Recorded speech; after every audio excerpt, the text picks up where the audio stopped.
Welcome to the EY Center, the home of the 2018 Canadian Taekwondo Championships. Hi, everybody. Dan Mooney alongside Ali Gafour, the three-time representative of this country at the World Taekwondo Championships and four-time Canadian champion, also the founder and CEO of 2020 Armor. Ali, are you surprised by what you've seen throughout these 2018 championships thus far? Dan, you know what? It's Nationals is a special event for all athletes. It's the opportunity to represent yourself at the highest level for your own country, and the fights have been amazing. You can see people are fighting with a little bit more heart.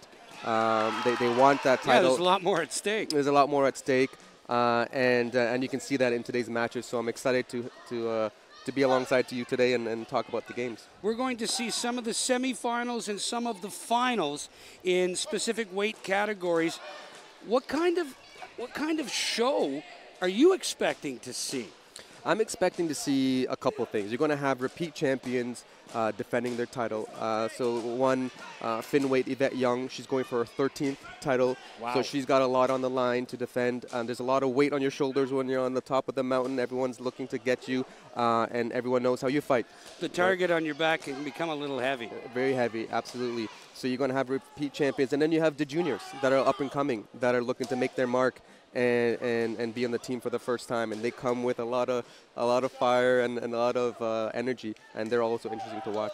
As a veteran of this sport, are you surprised by anything that you've seen thus far? No, you know what? I find that a lot of these athletes are very well prepared. They know how to fight for the game today. There are some new rules that they're getting used to and adjusting pretty well with. And the reason for that is that our sport has gone through a lot of rule changes. So typically whenever a new rule happens, new change happens, then athletes take a while to get adjusted. But now they hear a new rule change, and they're adapting pretty quick. So I'm impressed by how quickly these athletes are adapting. We have some great sparring, great matches ahead. Don't go anywhere, folks. We'll be back with the 2018 Canadian Taekwondo Championships right here on Rogers TV.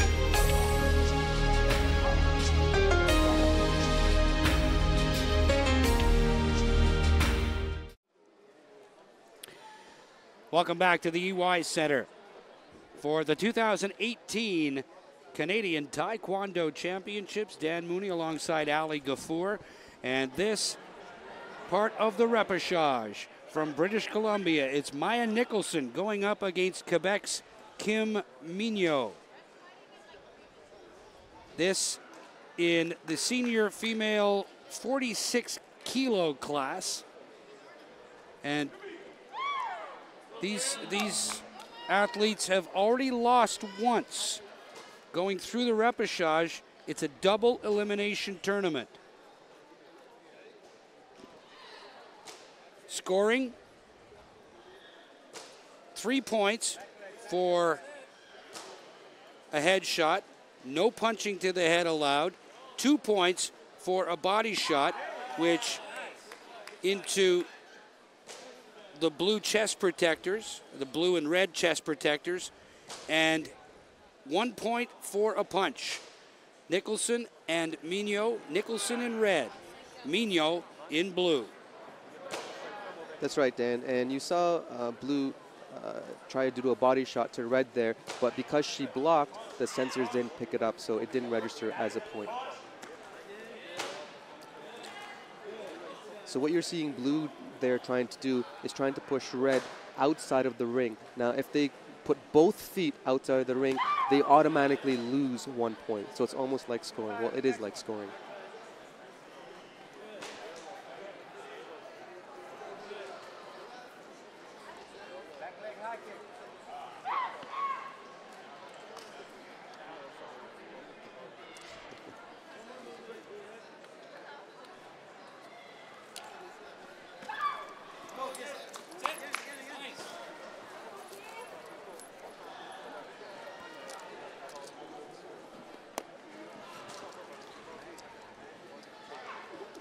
No scoring yet. 2-minute rounds. There are 3 in each match. That's right, Dan. And now it's the last 10 seconds of the first round. Both fighters still not really completely opening up. Good shot by Red there to the body. Solid 2 points. And to end the round, Maya Nicholson takes that momentum into the break, in 1 minute break. What's her coach telling her right now? So usually the coach is reviewing what went right and what went wrong. So, you know, both players were canceling each other out. Canceling means no one is really scoring, which can be good if you're trying to save energy or if you're in the lead. But at this early on in the game and in the repechage, you've got to win because you cannot lose again. So everything's on the line, and probably what the coach here from BC is saying is that last point that you got, keep on trying that in the second round. Taekwondo, basically the baby of the family of martial arts, really wasn't created until 1945. That's right. And then 3 specific martial arts were joined together in 1954 by the president of South Korea. Became an Olympic demonstration sport in Seoul in 1988, and then a full Olympic sport at the Sydney Olympics in 2000. That's correct, Dan. Yeah, very young sport, but it has done a very good job of taking the tradition from the martial art and converting it into a sport. Going for the high kicks, which obviously score more points. Sensors are in the chest protectors and the helmets themselves. That's right, Dan. So a head, as you mentioned early on, a headshot is worth 3 points. So you'll see a lot of the athletes try to hit to the head. Now you'll notice for the headshot actually doesn't require the same power as the body. So if you just slightly touch the head, it will give you 3 points. So you'll see a lot of athletes try for that. Just a big try there from Nicholson to get to the head of Kim Minyo.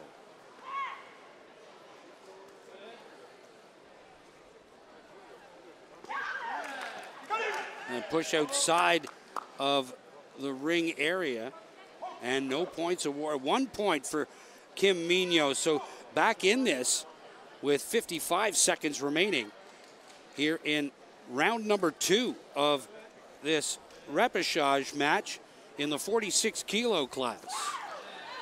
That's right, and 1 point is not a very big lead at all, especially when you have 2 points for the body or 3 to the head.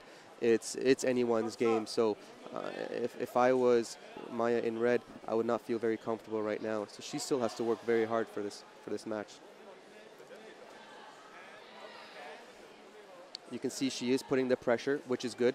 So she is dominating the match in terms. Red is dominating the match in terms of the. There we go, and she gets rewarded for that. Nicholson scoring big. 3 points, a punch and a kick. Scoring, and Kim Minyo finds herself down by 4 in a very low-scoring spar. That's right.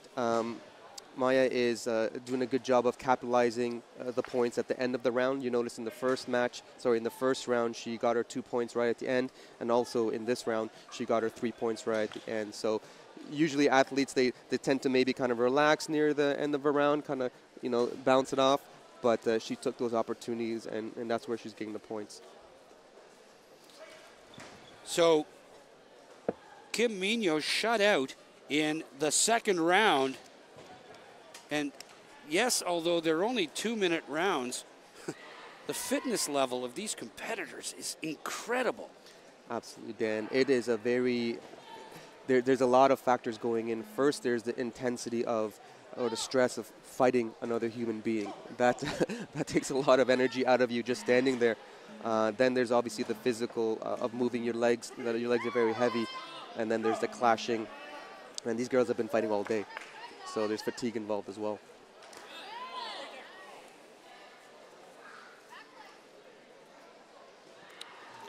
So now Blue has it's her last round. It's her last potential match of the tournament. She has to go. She can't wait. Oh, beautiful counter kick by Red. She can't wait to let Red dominate the match, and so she has to take charge here. Maya Nicholson setting up as a right-footed, and Kim Minyo setting up as a lefty. That's right. That's right. And this strategy is working for red, clearly, because of the point differential. So blue needs to change her strategy to be able to score, because whatever she's been doing the first 2 rounds isn't working. I guess it pays to be really ambidextrous in a sport like this.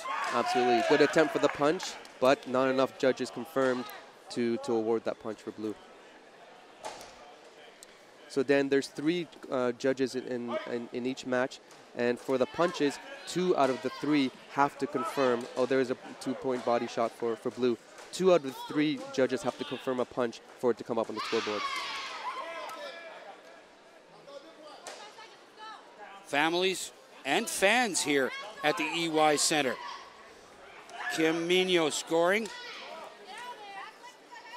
to get within 2. 35 seconds left to go in this match.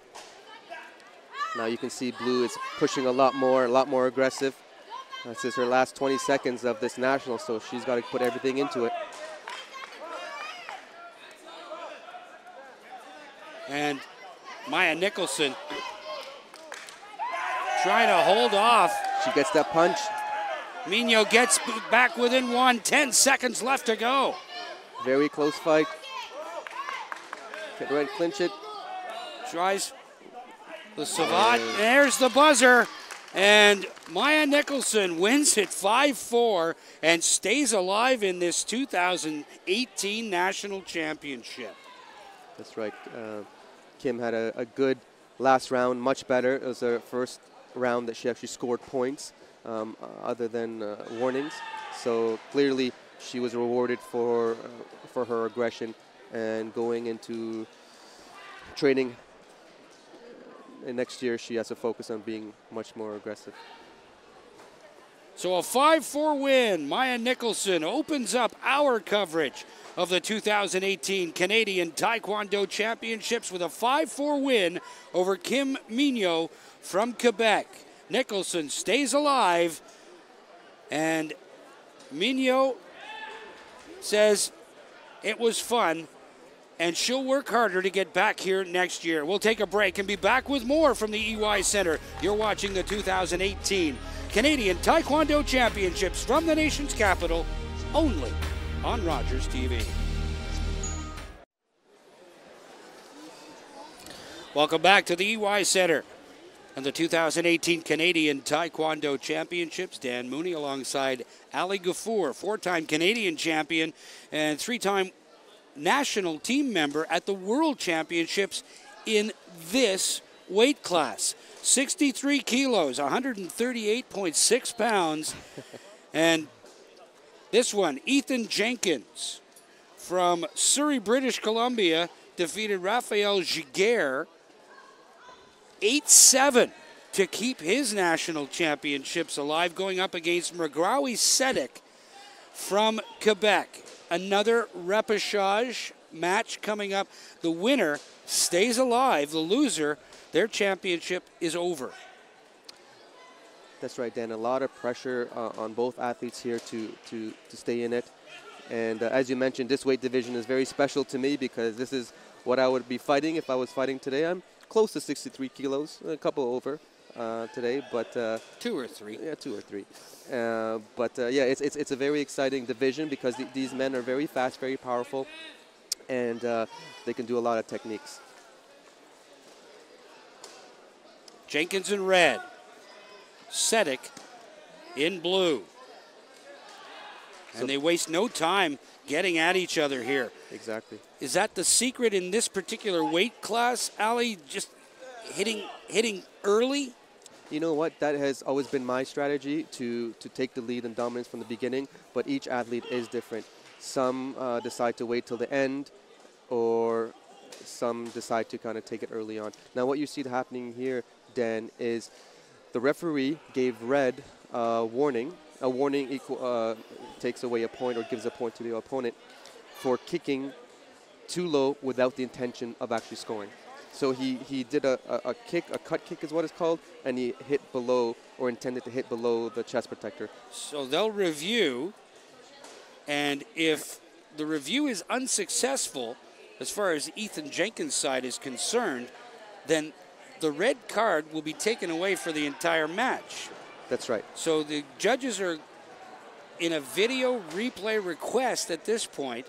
If the request is successful, he gets the card back. That's right. The coach gets the card back, and more importantly, the infraction gets waived off. So he gets his point. He also gets his point back. Now, this is a very risky move for the coach because very early. It's very early, exactly, Dan. So, oh, he did get it back, which is great. So he gets to keep it and use it again if he chooses to.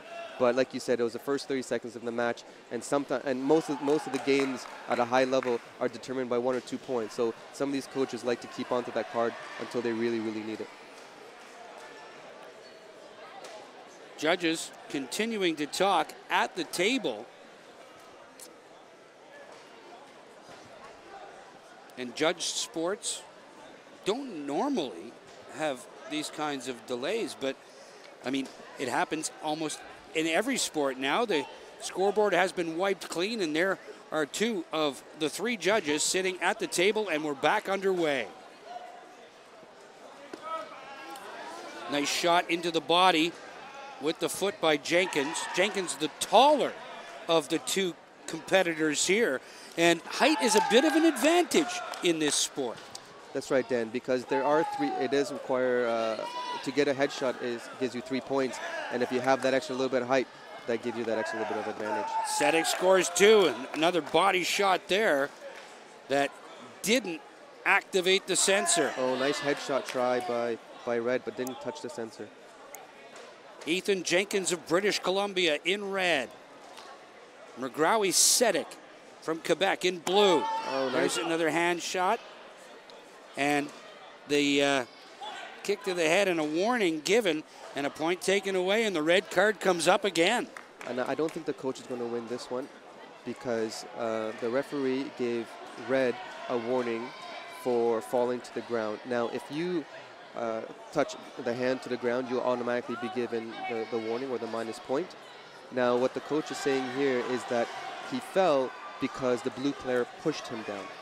Now, you are allowed to push in today's game, and if you fall from a result of a push, you still get the warning. So I'll be surprised if he wins this protest. Second challenge in 1 minute and 11 seconds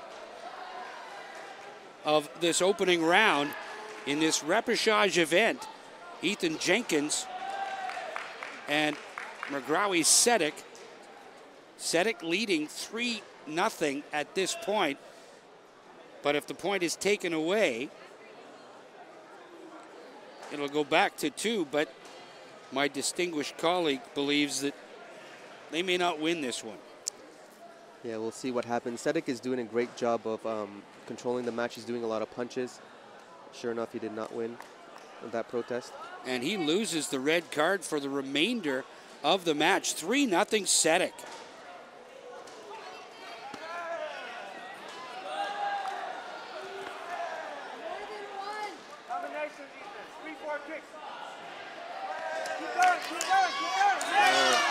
Sedek McGrowy gets the headshot, but will lose the point because he fell to the ground.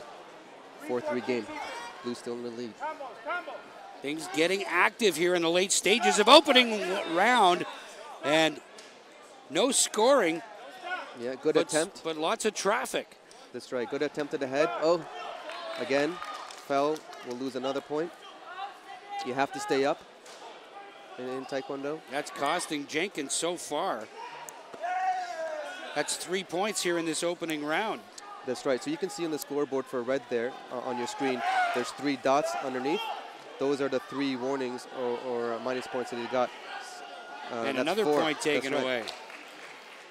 And it's actually very risky right now because if you get 10 minus points or 10 of those dots, then you are disqualified. And he's in this first round, and he's already got 4. So the first round ends 6-3 for Sedek McGrowy of Quebec. And McGrowy down early to Jenkins and comes back with a flourish. Yeah, he is doing well controlling the match. I feel, is dominating. He is fighting his style and forcing Red to follow his style. And that's the position you always want to be in as a fighter. You want them to do what you want to do, not follow what they do. So Red needs to kind of change up the strategy for round 2 because what he did in round 1 isn't working. Coached by Dan Thornton out of the Vortex Taekwondo Club in Surrey, British Columbia. On the other side, Cedric McGrowie trains at the Académie d'Arts Martiaux in St. Leonard, just outside of Montreal. That's right, Dan. Quebec has a very strong Taekwondo program. They have a lot of great fighters, a lot of great coaches. So whenever we used to fight Quebec, you know, we knew that we were going to come up with a tough fight, and Red here is experiencing that firsthand. Jenkins trying to go on the attack, unsuccessfully so far. Cedric McGrowie. There's the kick and a good block. So the sensors have to make full contact with the body protector. So you'll see that the players are covering their body to make sure that the other player's foot doesn't make the full contact.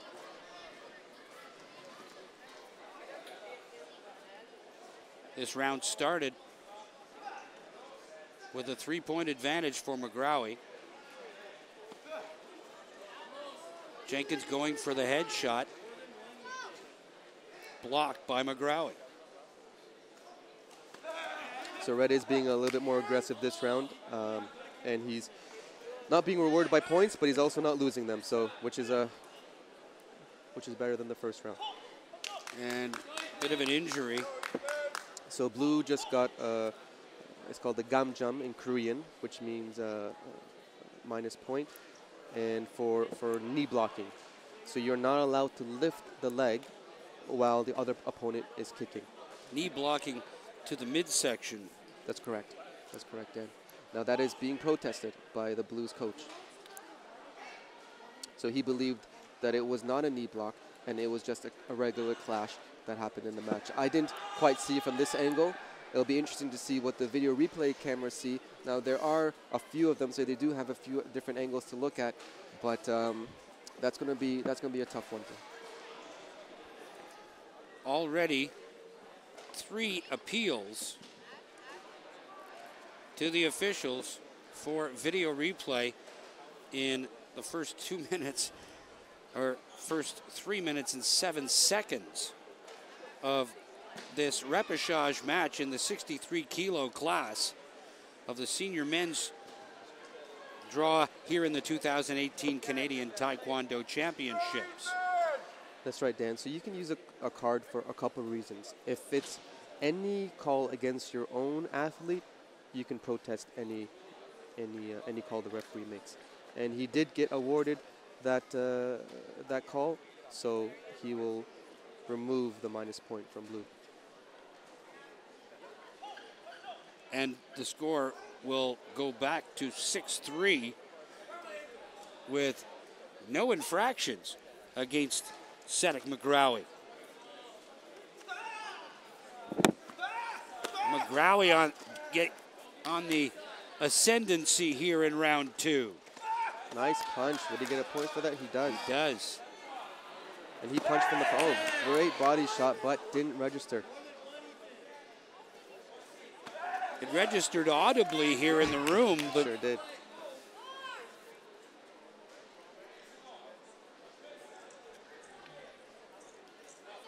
Jenkins on defense. McGrowie, oh, he the got aggressor here. He got that body shot underneath his arm, so Blue didn't block in that clinch, and Red snuck it in. Now Jenkins back within a couple.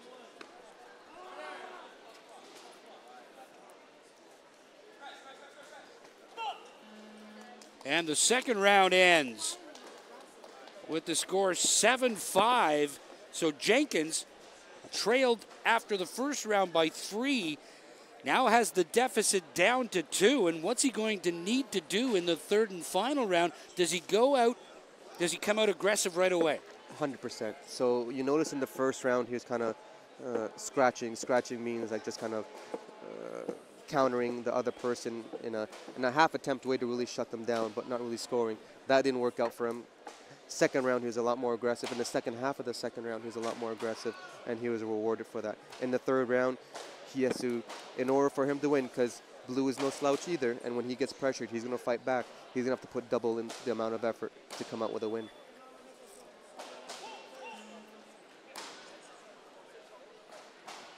Seven seconds remaining in the break. And Jenkins, that's the third time he's had to adjust his footwear. Yeah, so if the shin guard is a little too big or the footwear is a little too big, they do tend to slip off. But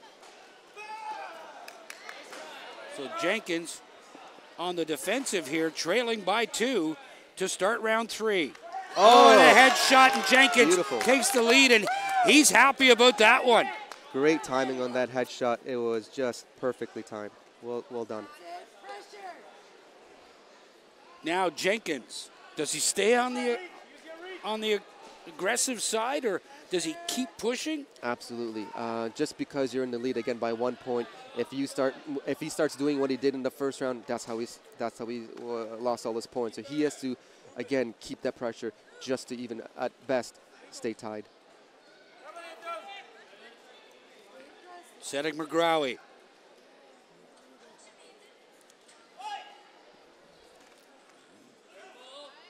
Competitors being instructed to fight. That's right. So if there is not any action within 5 or so seconds, the referee is instructed to encourage the athletes to fight. Less than a minute remaining. Great aggression by Red, but didn't make enough contact to score a point. In his last match, he defeated Raphael Giguère, did Jenkins, by an 8-7 score, and now he leads 8-7. Here in the third and final round of this repechage match, the winner stays alive. The loser goes home. It's going to be an exciting last 30 seconds here, Dan. Winner goes on. The loser, the tournament is done. Oh, great attempt. There's a headshot by McGrawy. And now Jenkins, with 15 seconds left, has to be aggressive and go on the offensive, trying to score. Good defense by McGrawy. Tries to get the back of McGrawy's head with the leg, and he fell down once again. So another point for McGrawy. And with 5 seconds left, it looks as if Jenkins' tournament is over. That's it. The game is done. McGrawy with an 11-8 victory over Ethan Jenkins of British Columbia. That was a great fight. Red really turned on the Jets, tried to turn on the Jets in this third round, and came close. But as I said, Blue was also equally aggressive, and it was hard to come back from a deficit with a player like that. He's also aggressive. It looked really good for Jenkins after he scored that headshot, but one defensive lapse is all it takes. Absolutely, absolutely. At this level of the game, it's one mistake and the whole year can be done for you. So he looks very disappointed. He fought well, but didn't have quite enough. So that one is in the books. Jenkins will go home with an experience to British Columbia, and Cedric McGrawy, his tournament will continue. We'll continue with this tournament as well after the break. Don't go anywhere, folks. You're watching the 2018 Canadian Taekwondo Championships on Rogers TV.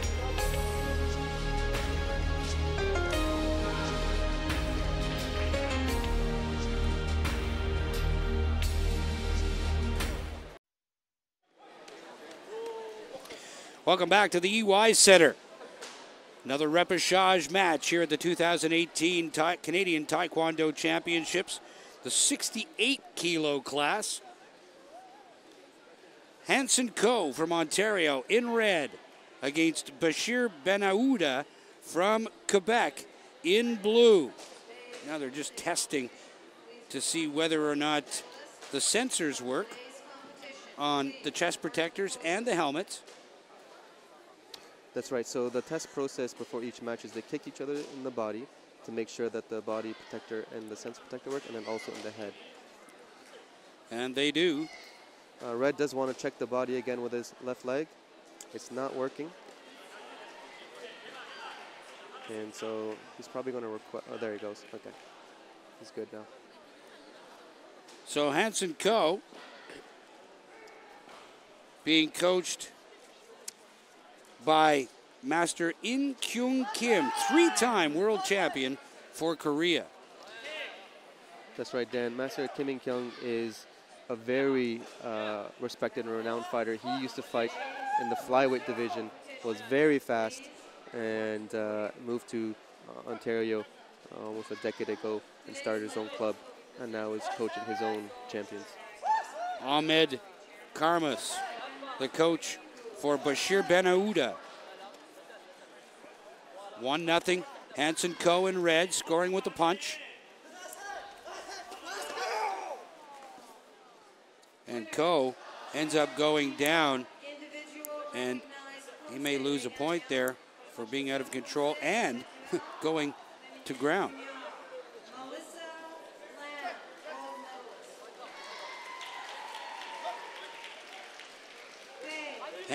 Hansen went out, but still scored, and Benauda scores with a punch. Hansen, Ko with another. There's a headshot by Bashir, was able to activate the sensor, and things called here. This very aggressive match to open things up in this first round. That's right. These gentlemen know that they don't have it. This is their last chance, so they have to put everything into it, and they can't leave it the chance. So both starting off very aggressively. It looks like it's going to be a very entertaining match. An opportunity too, while the officials confer, an opportunity for these competitors to have a little conference with their coach as well. Exactly. A little bit of extra coaching never hurts. So some coaches a little more vocal than others on the sidelines. Absolutely. You got your style of fighters, and then you got your style of coaches as well. Bashir Benauda in blue, leading. And a knee. And he's warned. Yeah. I don't know if that was really a low shot, to be honest. Great punch from Red, and he was awarded. Scores. Benauda going for the headshot, and Hansen Ko. Nice block on an attempted headshot there. And now, jostling for position. 5-3, Benauda in blue leading here in the opening round. That's right, and Blue was just trying to push Red outside the ring so he can get that point for pushing him out of bounds. And he got 2 for a kick to the chest. 7-3, Benauda. Oh, loses a point for falling. Have to stay on your feet in Taekwondo. So Hansen Ko gets back in. And some equipment adjustments to Benauda.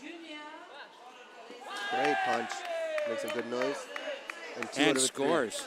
2 out of 3 judges confirmed that point. Benauda has given up 3 points here.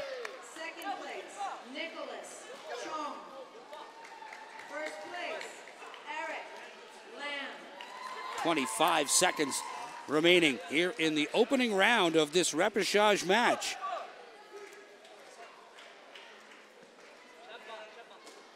And Benauda in blue leading by 4.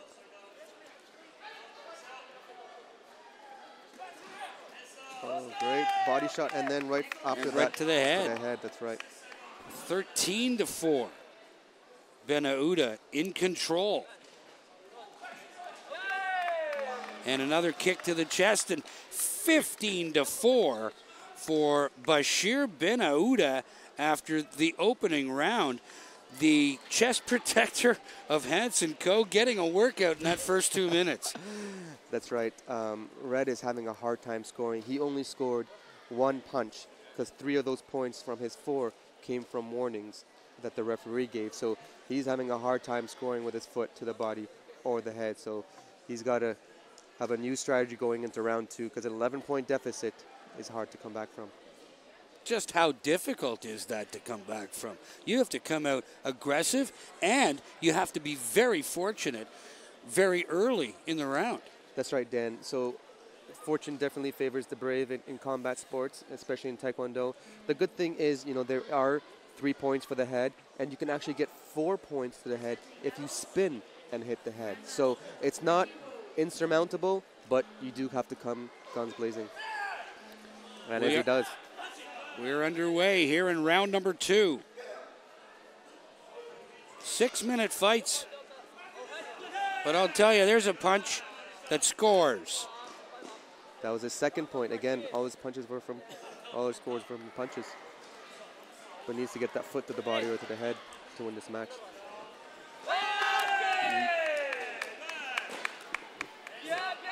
Hansen Ko's coach likes that, and Benauda comes back, but unable to score.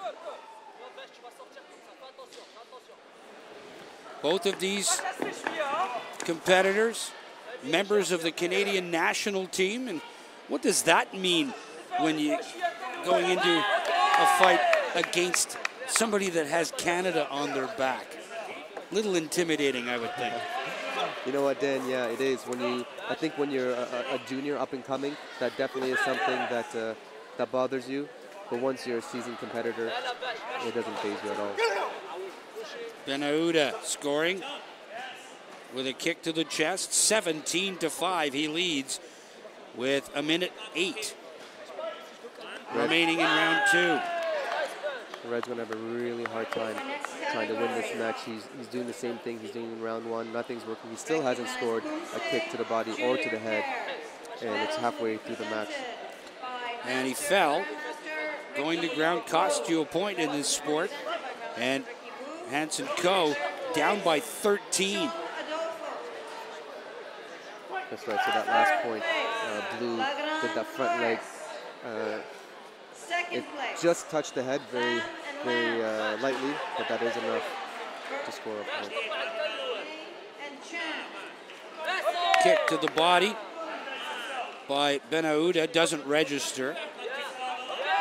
Yes, Red is blocking with his front hand, which is good. But he needs to do more than block. Went for the punch to the body once again, and that didn't score. No, that was a little bit more of a desperation punch than anything with full intent. There's a punch that... On both sides, but neither scored. Uh, 15 seconds, that kick scored, and Hansen Ko,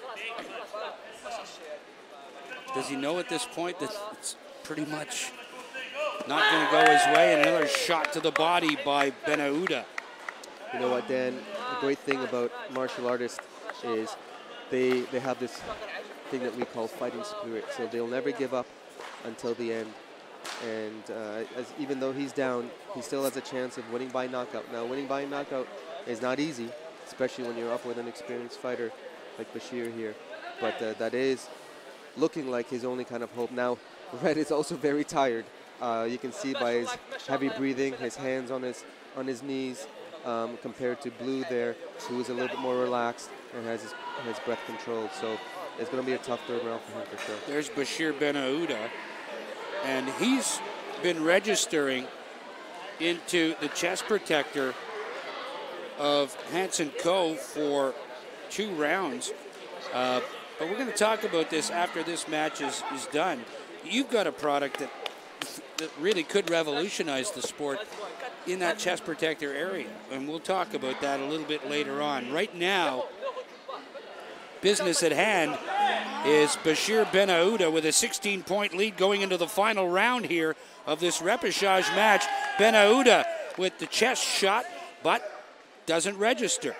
No, not enough of the corner judges agreed that both punches were strong, so they did not score. His chest protector has become loose, so it has to be refastened. It's fairly tight around the chest too, so as to not only indicate scoring, but also protect the athletes as well. And Hansen gets a shot in, but again, just another punch. Bashir is just proving to be too strong. He's got more energy. He's got, and there's another headshot. It's going to be almost impossible for Red here to clinch out a win. And he gets the headshot plus a penalty point against Ko. So there you go. So now what just happened here, the match ended, Dan, because of a point gap. So if you're in a match and you are not in the semifinals and you have more than 20 points, then the match will stop. And the match stopped with 1:37 left. 6 points scored by Bashir Benauda. And Hansen Ko, his tournament is done with a 27-6 victory. Benauda will live to fight another match. Yeah, Hansen can't be happy with that performance. A point gap is never a way you want to end the match, or a knockout for that matter. And he didn't score any points to the body, so he needs to go back to the gym and work on his game some more. What are some of the flaws? We talked about the chest protectors earlier. What are some of the flaws within this system that you and this chest protector that you're developing, trying to alleviate and I suppose make the sport better? Yeah. So Dan, the first thing we wanted to accomplish with the company 2020 Armor is to make the scoring easy to understand.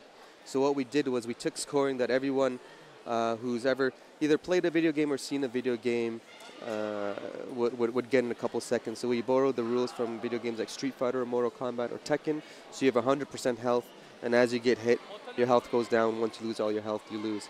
This is a pretty simple concept, which everyone can understand. And the harder you hit, the more energy you lose. So there's no point system. You don't have to wait until the 3 rounds finish, because it just works like a round, 2 out of 3 rounds. So if you win the first round in 30 seconds, then you've won that round, and if you won the next round in 30 seconds, you've won that one, and the game is done. So it's exactly like the video game, so people can understand it, and then also it brings back the power. Today's game doesn't have as much power as it did before electronic scoring, and that is something that I wish, and a lot of the spectators wish, was involved in the game. The sport has certainly grown in leaps and bounds. And the crowds here at the EY Center for these 2018 Canadian Championships indicate that it's more than just moms and dads and supporters and family members. These people are here to really watch a growing sport. Where does Canada stack up worldwide in the sport of Taekwondo? Yeah, Canada does fairly well. Canada is obviously a small country with only 30+ million in people, when you compare it to countries like US who have literally 10 times 300 million people. So we do not bad. At a world championship, if we walk away with a medal of any color, that's good for us, especially because we are not funded as much as other countries such as the UK and Spain. UK, for example, has a 10 million with an M dollar budget for their national team, and Canada doesn't have anywhere close to that. But nonetheless, Canadians are very strong, very resilient, and very dedicated. So even with those disadvantages, we do fight with our hearts, and we do fight right until the end. Romandeep Pada from Calgary, Alberta. And he's going up against Frederic Mercier from Taekwondo Granby, St. Alphonse de Granby. That's right, Dan. This is the same weight division as the last match we just saw with Bashir and Ko. So this is also the repechage.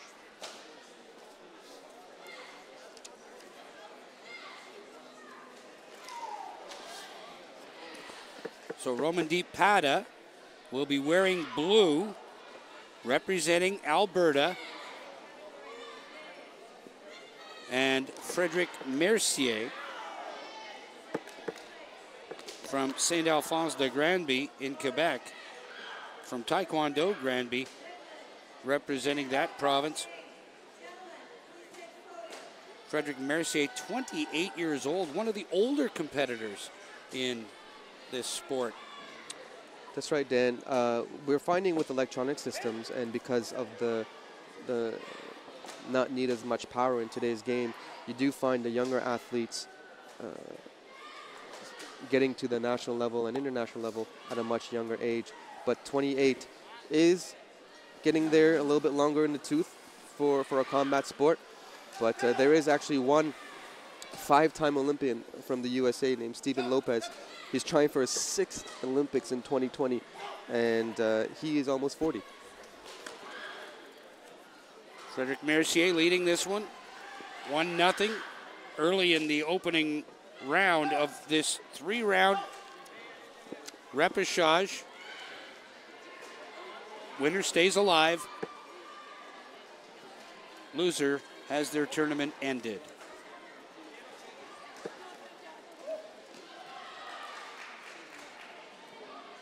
Pata being coached by Shelly Vitesse Bert in his corner. And Frederic Mercier coached by his dad, Pierre Mercier.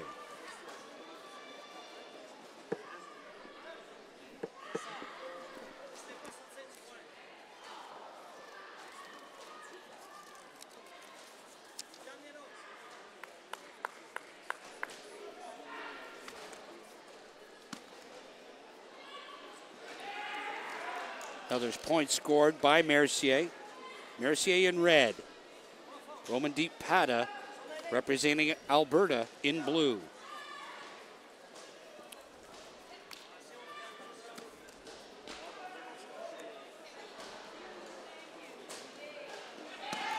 There's a good kick by Pata. It sounded great, but didn't register on the chest protector.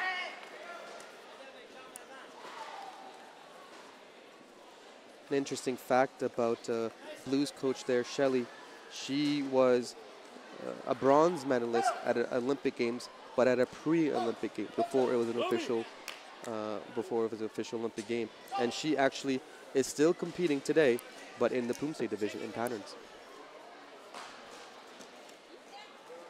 Pata scoring with a punch. Here's Mercier on the attack.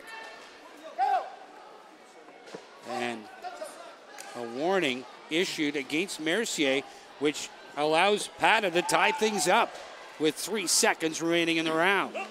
That's right. He got that warning for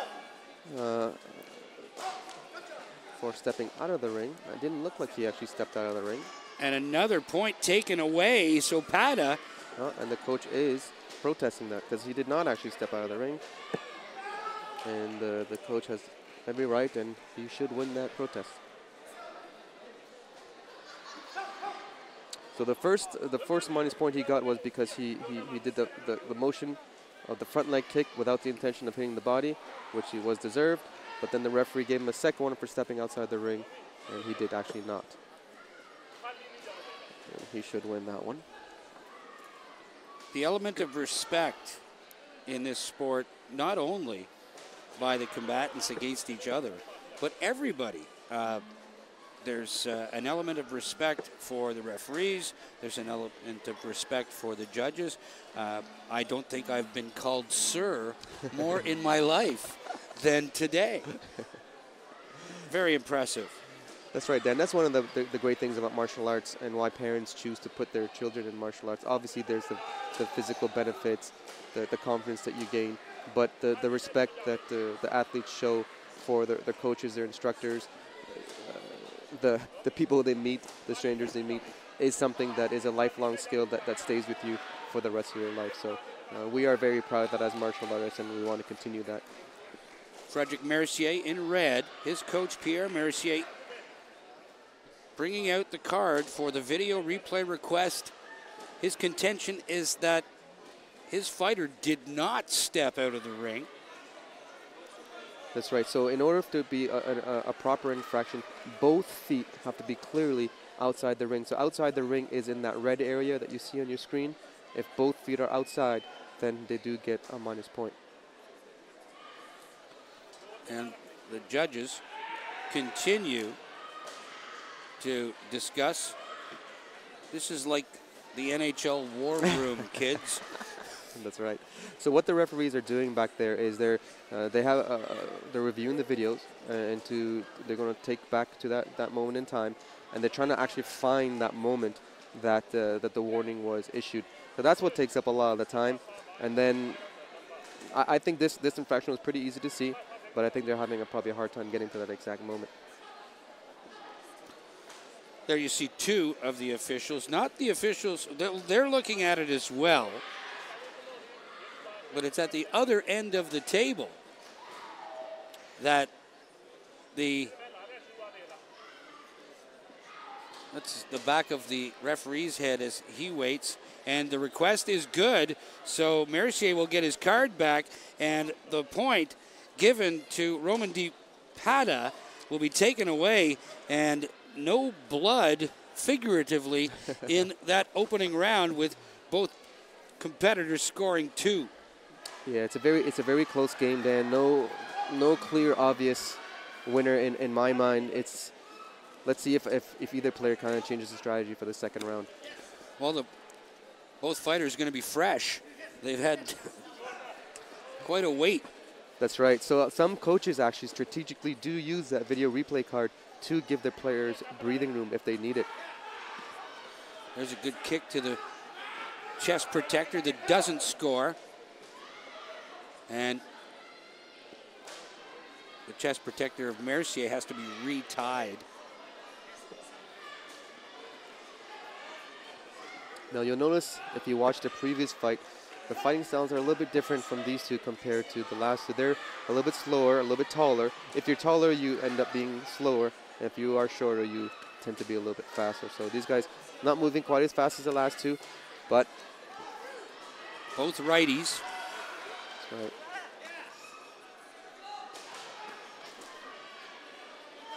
No points thus far, 50 seconds in to round Great 2. punch. There's a punch, and it registers. So Mercier in the lead. Pata takes one to the head, but it doesn't score. And he's asking for his coach. You saw there the motion. He's asking for his coach to do the video replay, but the coach is very smart, very experienced, knows that you actually cannot protest a headshot because the electronics will determine the point. He's making her point with the official on the mat right now. Orders the break. 4-3 for Roman Di Pata, so it's scored. Here's another headshot by Pata that scores. So actually Boo making that request from his coach does show his inexperience. He should know that he's not allowed to contest an electronic headshot.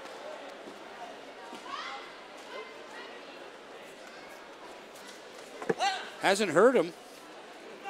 Leading 7-3. 10 seconds left in the round.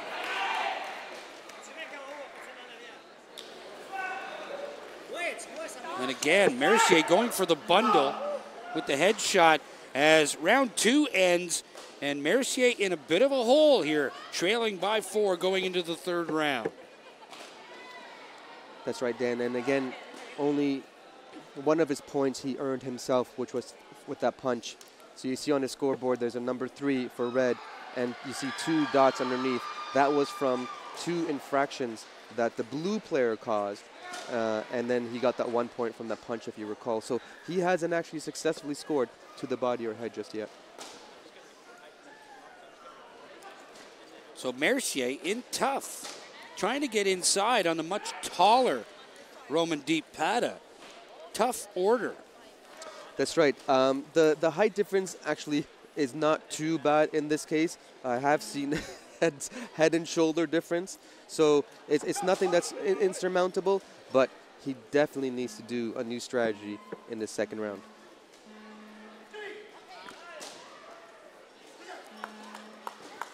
Third round. That's right, the third and final round. And Pata going for the head. Mercier comes back with an attempt at hitting the helmet sensor on his own. Didn't make the contact, wasn't successful. And Red tried that back kick, so he turned and went to the body and tried to score He was not successful. If he was, he would have gotten 2 points for the body and then another technical point, a third point because he spun.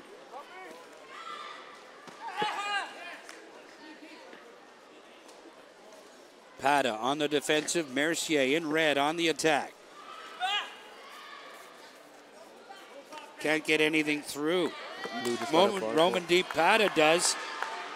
In a defensive alignment, scores 2 with a body blow. Red again trying with the punch. It has been successful. He got it once, but he's going to need to do a lot more than that. Punch is only 1 point, and he's down by 6 with only a minute left. Mercier just able to score 1 point on his own. Pata being penalized twice. And he's being penalized the third time, so Mercier gets another point, getting back within 5 with 55 seconds left to go in the round and the fight. And that was not a good call, actually, by the ref. He said that blue knee blocked, but he actually did not. He actually got blocked by red. Oh, another body shot by blue. Great. Pata leading 11-4. An awkward punch, and it was not rewarded.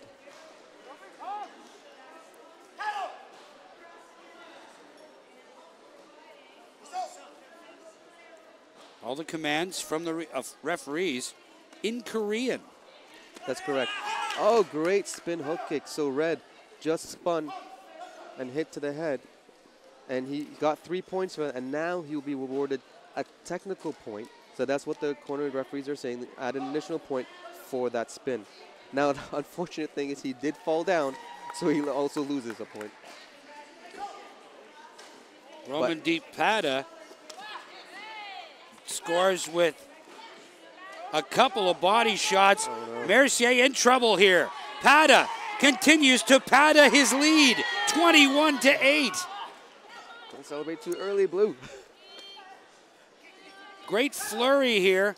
That is very bad sportsmanship from blue there for a whole bunch of reasons. One, he could get very seriously hurt by going on the ground like that, and no reason to celebrate like that. As we mentioned before, martial arts is about respect and discipline, and there's no need to do any of that right now. So a 21-8 victory. 14 points from Roman Deep Pata in that third and final round. Frederic Mercier did very well to get 5 to finish with a total of 8, but it definitely not enough. That's right, Dan. So he did try a lot harder in that third round. I was rewarded for those 5 points, but then blue also pushed back with just as much, if not more energy, and was able to match him point for point.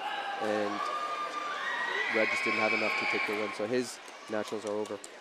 So Roman Deep Pata will continue to fight on in the tournament. Frederic Mercier has a story to tell all his friends and family.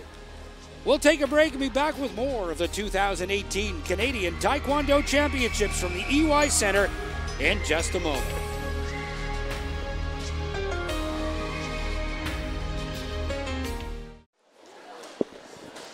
Welcome back to the EY Center in the nation's capital for the 2018 Canadian Taekwondo Championships. Dan Mooney alongside Ali Ghafour, the founder and CEO of 2020 Armor, a 3-time World Championship team member representing this country, and a 4-time Canadian champion in his weight class. We got a nice one coming up. Roxandra Rogers from Ontario up against Rebecca Marshall of BC in another repechage match. Roxandra Rogers, in her 2 previous matches, came up with victories over Mariam Rafi and a 16-0 shutout of Marianne Leclerc to get to this point. Going up against Rebecca Marshall, Rogers, looking at her dobak, which is the uniform that these competitors wear, has Canada on the back of it. That's got to be pretty impressive, but losing her opening match in this year's tournament to Sylvana Au Yang of Alberta. That's right, Dan. Roxandra comes from a family of Taekwondo practitioners. Her brother also competing at a high level. And she is a very strong fighter, also coached by Master Kim In-kyung, who is a 3-time world champion representing Korea. He now has a club in Ontario. So getting coached by a great former athlete and now a great coach, this will be an exciting match. Out of the sport Taekwondo club in Toronto, and Rebecca Marshall of British Columbia out of Qualicum Beach, just outside of Vancouver, the Cascadia Martial Arts Club. Her coach, Brett Fee and Dustin Fee.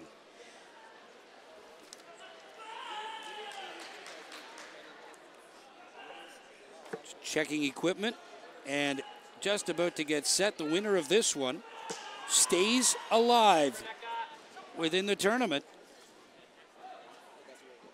The loser has their tournament finished.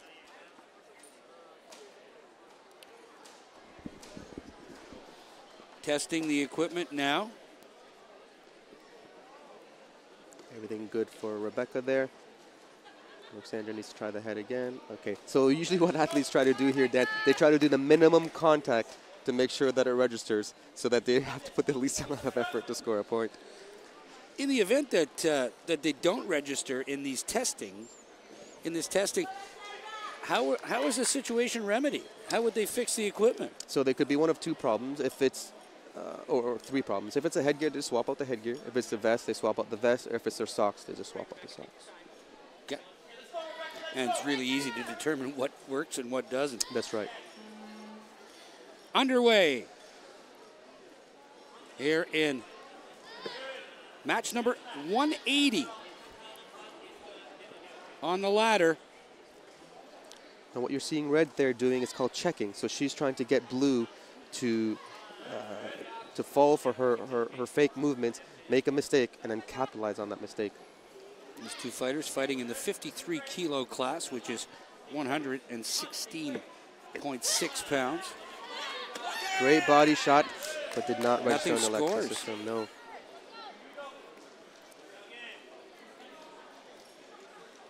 Alexander did a great job of capitalizing that weak defense by Blue on the clinch. She had her hands up and she went straight for the body.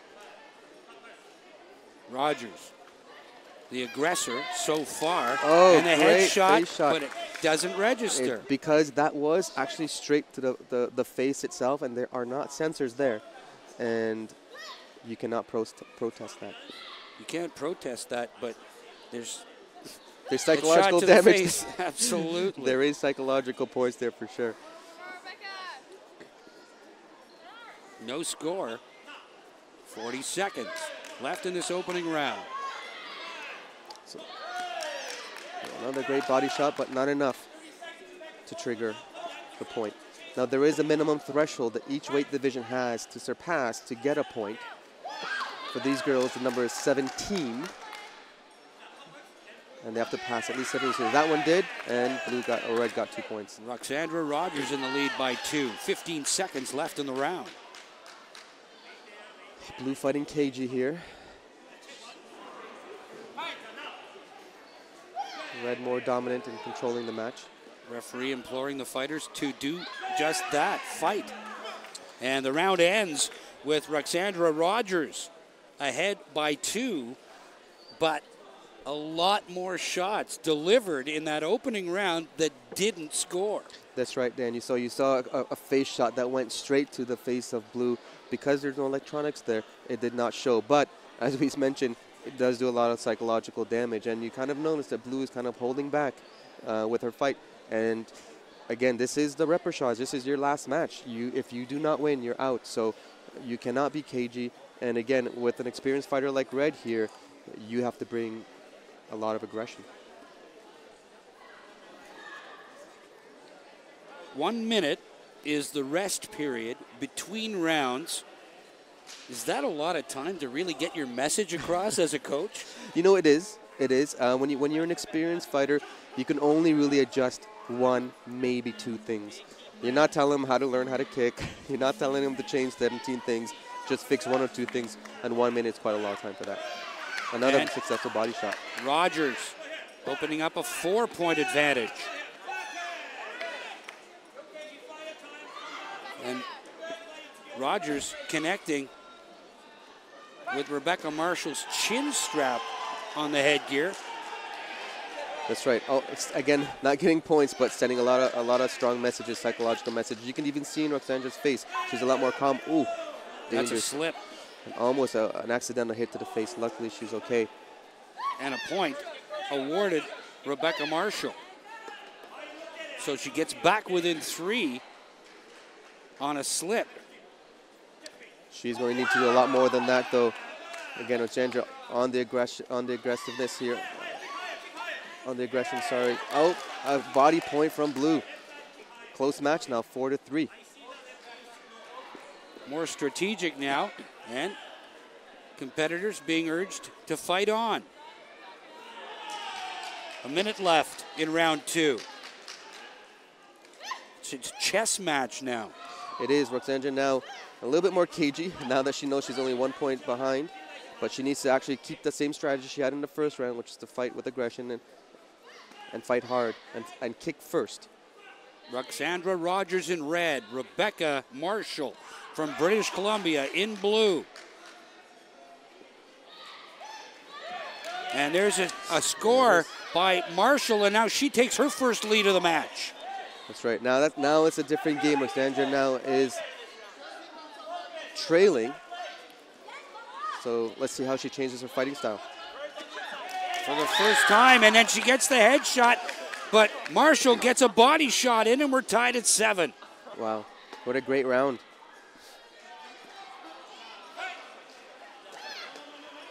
Knee to the chest, 4 seconds left in round 2, setting up what could be a pretty exciting third round. It's anyone's game. Honestly, Rebecca pulled out some very strong body shots that I didn't expect her to do. She wasn't really doing much in the first round, but in that second half of that second round, she caught up. So if she keeps that up, it could be her game. But again, Roxandra, a very strong fighter. It'll be an exciting third round. Looking at the early part of that second round, Marshall seemed very tentative. Yes. But once you get that first one in, absolutely, it seemed to give her a little bit more confidence. Absolutely, exactly. So she took a few headshots early in the game, and that did bring her confidence down. Once she got those body shots and she saw that she could stay in the game, her confidence definitely rose, and we'll see if she can maintain that for the entire third round. Roxandra Rogers getting some instruction from Master Kim In-kyung, and Brett Fee in the Marshall corner, patting his charge on the back. Get going.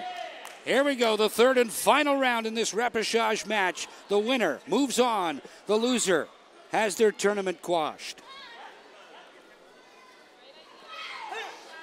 Roxandra fighting cagey. That's not what she needs to do. She needs to be the aggressor. And a point taken away from Marshall. For kicking low or without the intention of kicking. Nothing registered. Nice flurry from Marshall, but nothing scored. Roxandra in red there trying to force Rebecca by making a move with those feints. A shot by Roxandra Rogers gets through, again, doesn't score. Red's coach telling her after she kicks to follow up again, not just to stop at the one kick. Rogers in red leads by a single point with a minute remaining.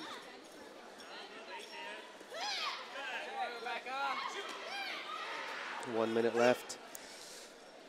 Anyone's game at this point. 1 point is not a strong lead, especially how Rebecca was able to pull off those body shots.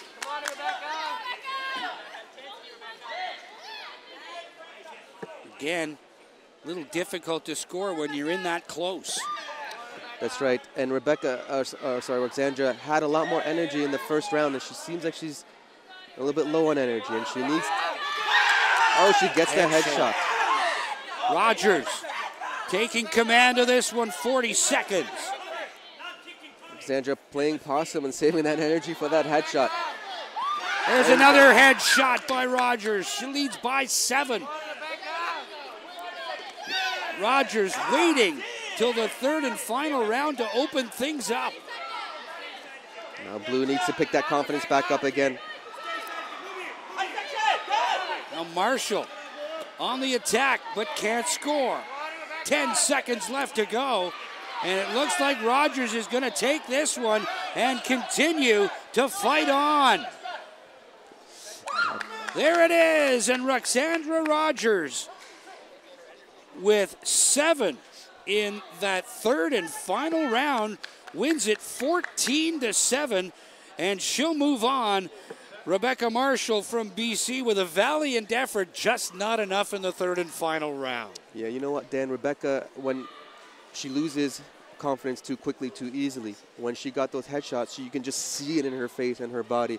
She just goes down an energy level, and she needs to actually use that to bump up her energy level and fight back hard. So that's what I would be telling her as a coach right now. Well, we look forward to seeing Roxandra Rogers later in our coverage. For now, we'll take a break. You're watching the 2018 Canadian Taekwondo Championships from the EY Center in the nation's capital.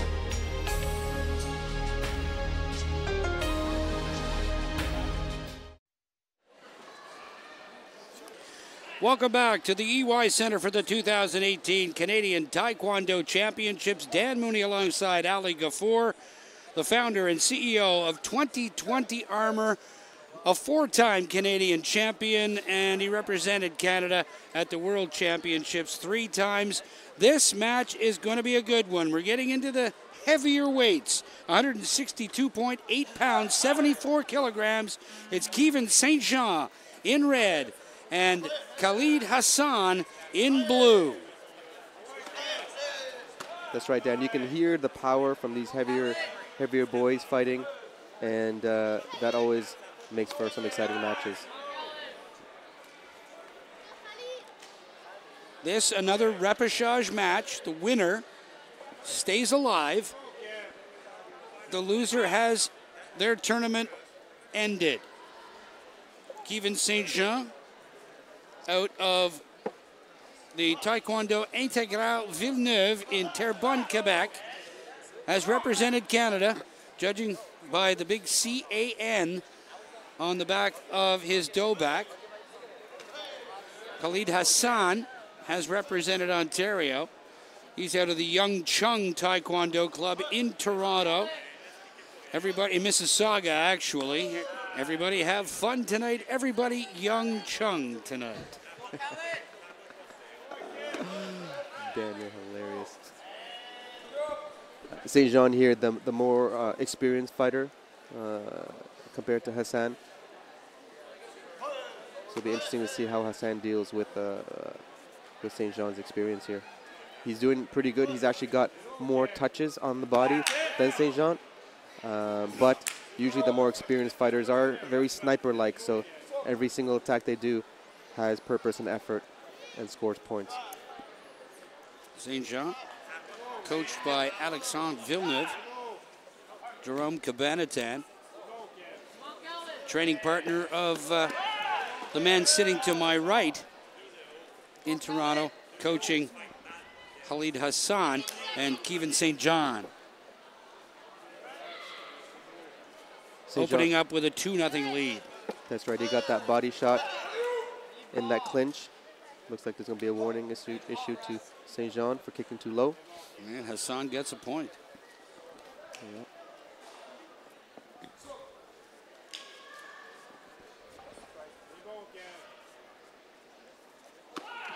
Oh. A nice body shot there as the first round ends, and Kevin St. Jean opening up a 4-1 lead. Significant or not? Well, you know what, Dan, if both players were of equal length of experience in Taekwondo, it wouldn't matter too much.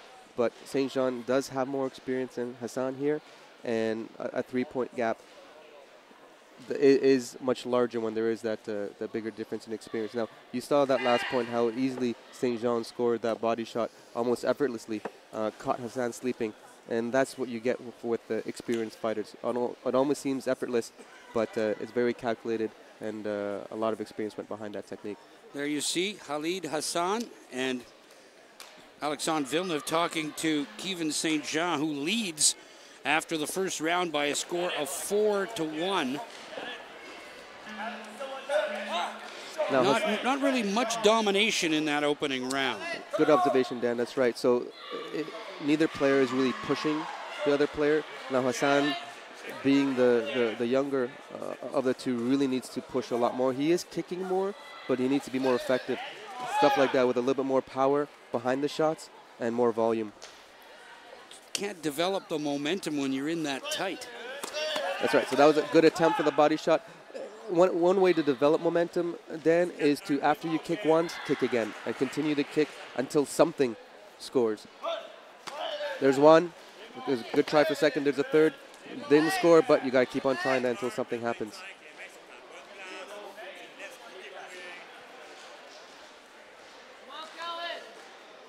St. Jean has a really good defense. That's why Hassan is. Oh, great headshot, but then good counter from St. Jean to the body. 6-4, St. Jean in red leads Khalid Hassan. Good body shot by St. Jean as Hassan goes for another headshot. Already scored on one. A much better round for Hassan here. Got a little energized from that headshot. Good body shot in there by St. Jean. Again, very accurate with his kicks. You notice when St. Jean does a body shot, there's a higher percentage of him scoring versus Hassan. Again, that's the experience speaking there. And I think there's probably going to be Hassan being cautioned and a point given to St. Jean for a low kick. And then another one for St. Jean for a low kick, and then Hassan for, sorry, both of them got minus points, but one was for kicking after the referee said stop. Good shot blocked by St. Jean, and he scores another good body blow to lead 11-5. Hassan needs to keep his defense up, so his body shots are scoring because he's not blocking. He blocked there, which is great, but he's got to be blocking a lot more.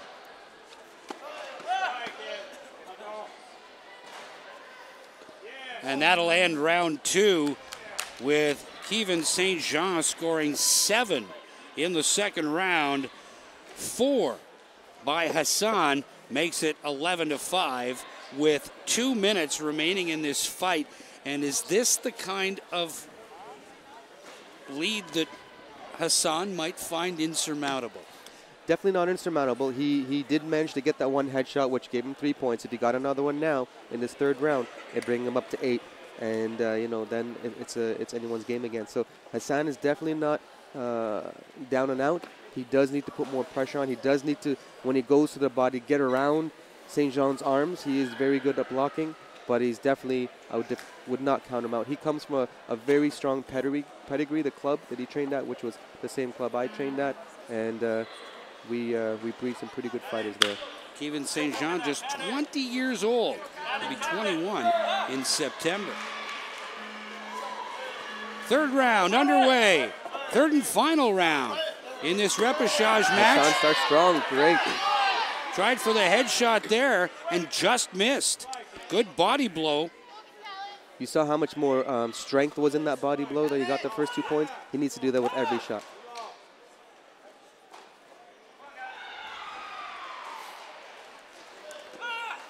Hassan trying to keep a distance, and St. Jean comes back with a good kick to the body armor himself. St. Jean very surgical. See, another body shot. That's right. So Hassan's defense in the clinch is lacking, and that's where St. Jean is capitalizing. He's got a lot of his points that way. Hassan looking low. Hassan just with that opening body blow, and Kevin St. Jean has opened up a 10-point advantage here with less than a minute to go in the fight. Yeah, Hassan's losing a little bit of his energy now. He is the one kicking more, but his kicks are not as effective.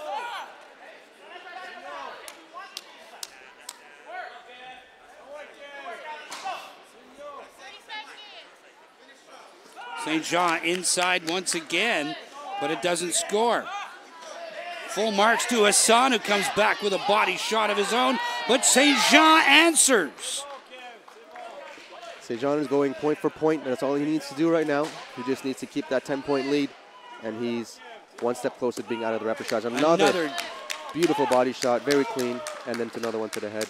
And all of the points that St. Jean has scored have come as a result of Hassan going on the offense and leaving himself wide open for those body blows. Exactly, Dan. So Hassan his failure isn't attacking first. He's actually doing a great job in that.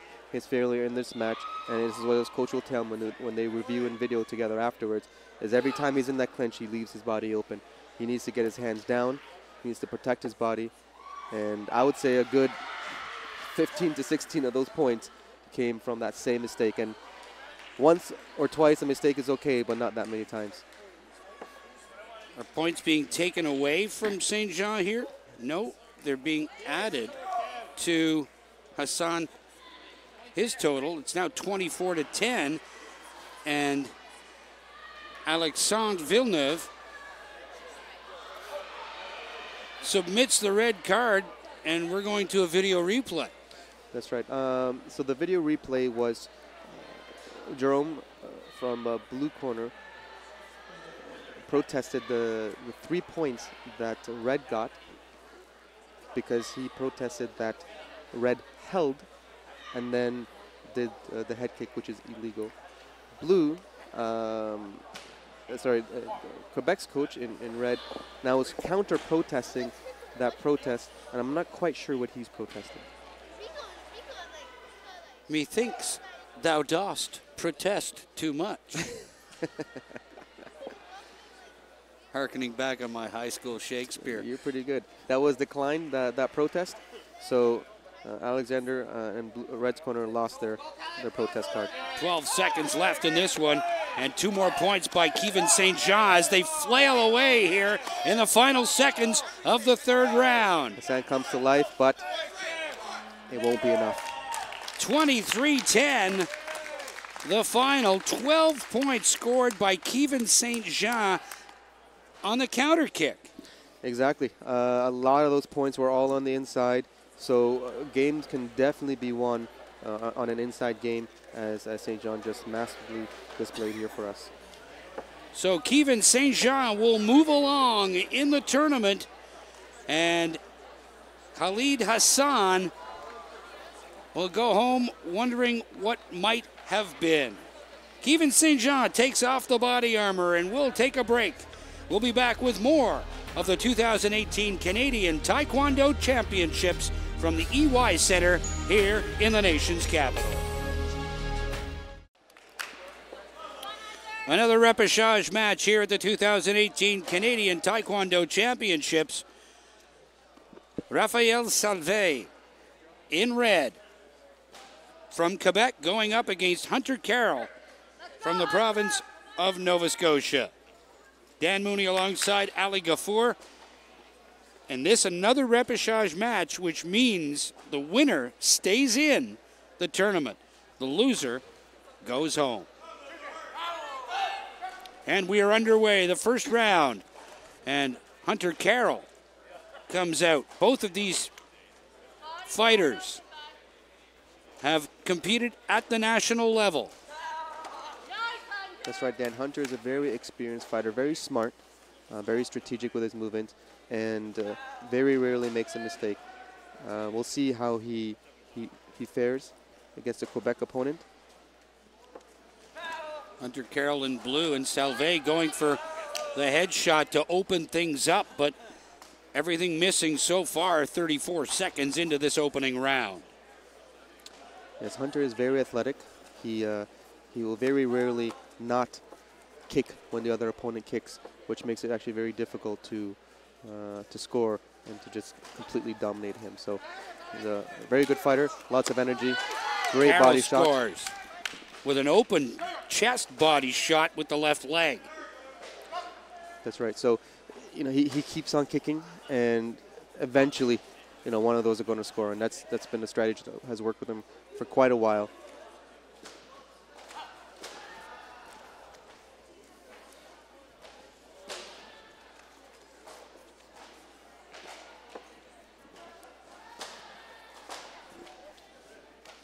Oh, There's wow. a big headshot, and Carroll opening up a 5-point lead.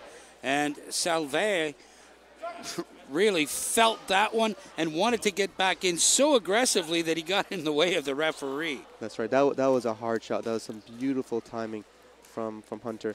And Red definitely felt that. That was not a light tap. Push off. No scoring. Just the 5-0 lead for Hunter Carroll. Hunter, a very great, strong defense this game. Very clean first round.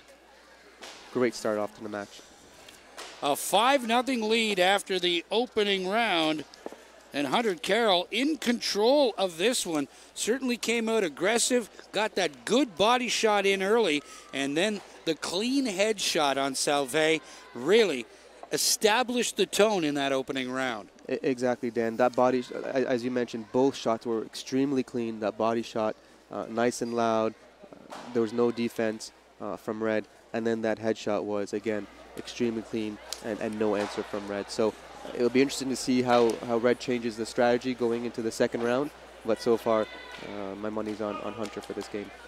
Hunter Carroll will turn 20 years old in September, 19 at this point, coached by Katie Pike at the HP Atlantic Taekwondo Center. Raphael Salve, 22, and he is coached by Alexandre Villeneuve of Taekwondo Villeneuve in Montreal. Yes, both coaches very experienced. I've been on that chair many times, and so they're both in very good hands. But we'll see how the strategy changes for Red going into this round. Has to be a little bit more aggressive here to get back into this. And Carroll, very adept to this point in round number 2 at defending the advances, and he scores another body shot to lead 7-0. Exactly, very clean again, and you notice Hunter is moving around the ring a lot, so he's never being cornered into one spot. See, there he goes again, moving around. Makes it very hard to hit someone when they're moving, and so great footwork, making it very difficult for Red to get a clean shot. A little like the alley shuffle there. Exactly, it works in all fighting disciplines actually, yeah. Footwork is key. Another big score for Carroll. Carroll, great control of the front leg. The first one was a fake, and he pumped it twice, and then the second one had enough power to get the 2 points. Salve opens up the scoring with a body shot of his own.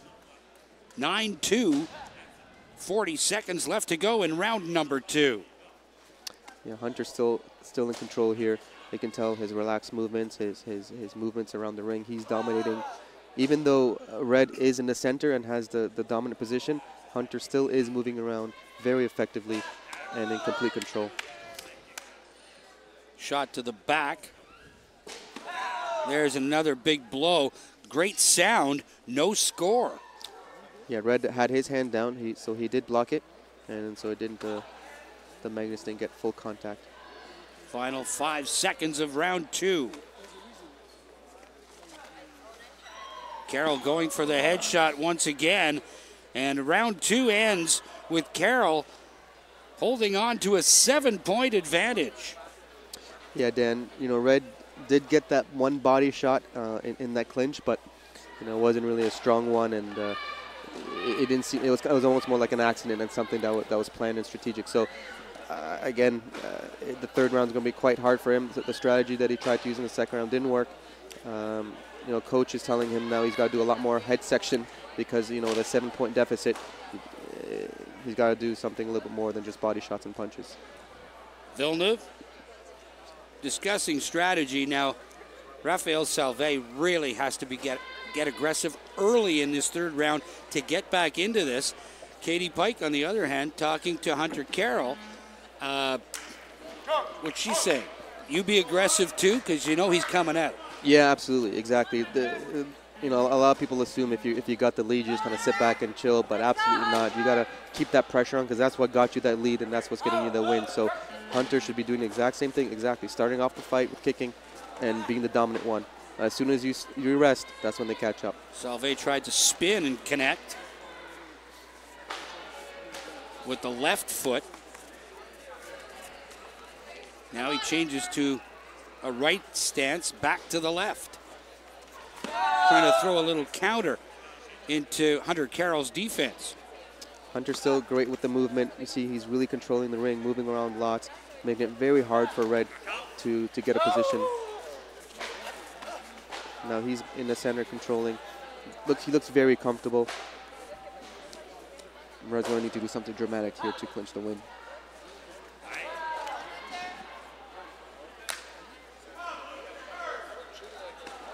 Carroll on defense. Salve thrown to the mat.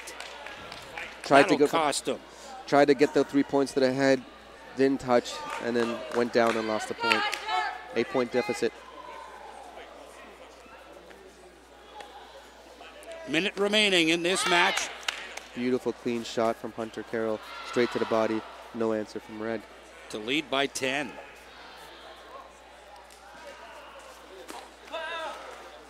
Spinning attempt. Misses. Timing not there. Too slow. Great shot body inside. Shot. You can hear that. That was great. Hunter in control here. Very calm, very composed.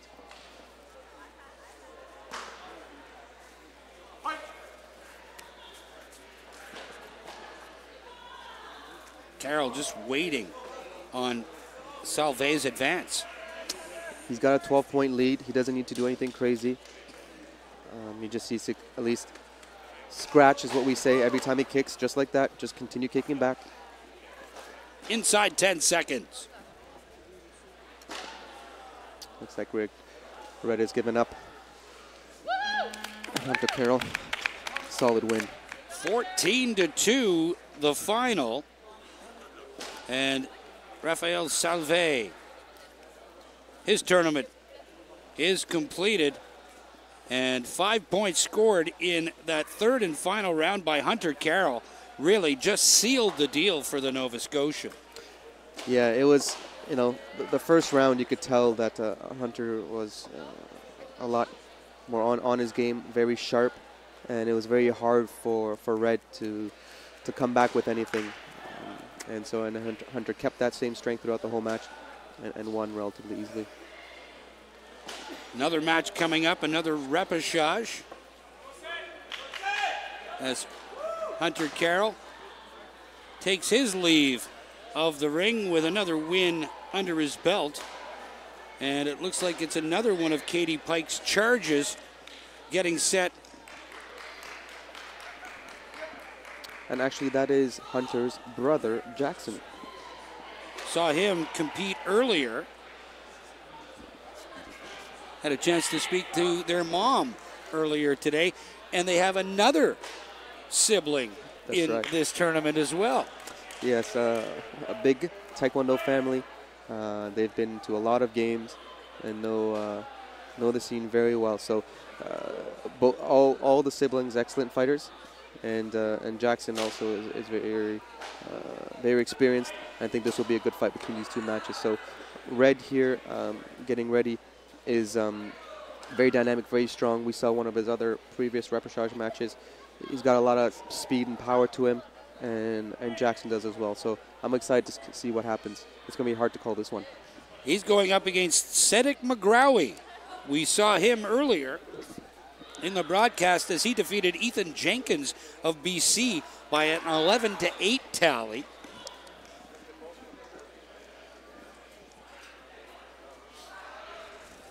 Jackson Carroll, coached by Katie Pike as well. And Sadiq McGrowie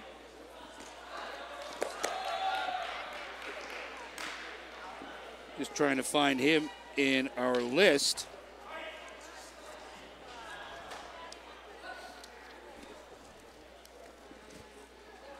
From Quebec, had a good fight against Ethan Jenkins.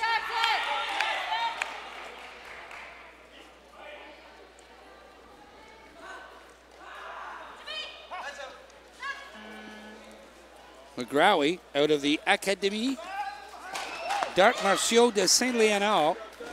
Alex No is his coach. McGrowy with a nice body shot on Jackson Carroll. He leads 3-0 after getting a punch in early. And there's another shot that doesn't score. Great power by Red. You can see the speed to take off the noise. And Carroll's going to have to come back with something strong. A great headshot attempt. Didn't quite touch, but he's definitely dominating these 30 seconds. Jackson trying to counter with some offense of his own.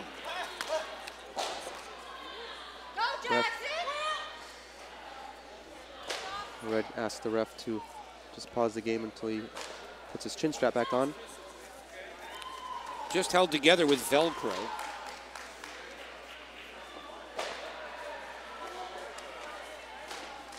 There's another punch inside. Doesn't score.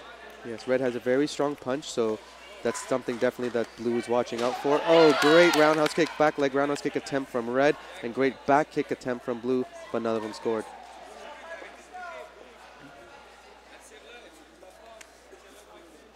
Carroll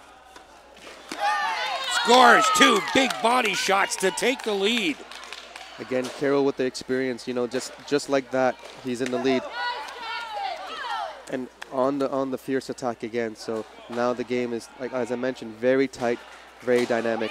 Oh, it's game on, and another body shot by Jackson.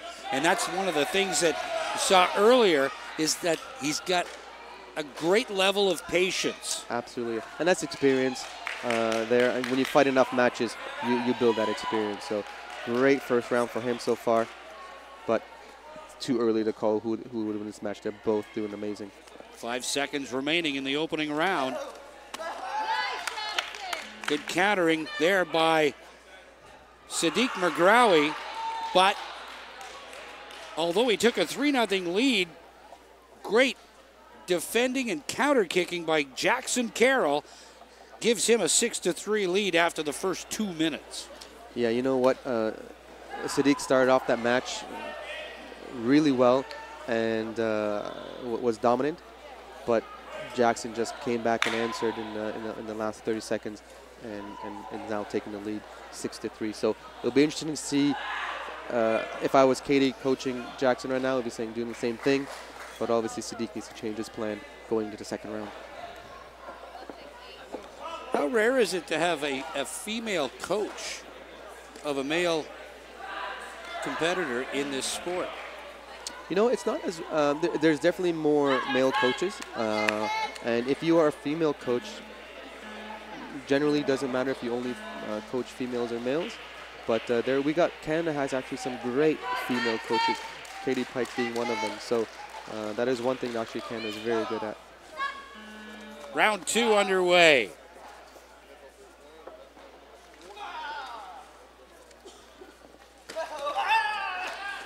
Couple of shots, and again, nothing scoring.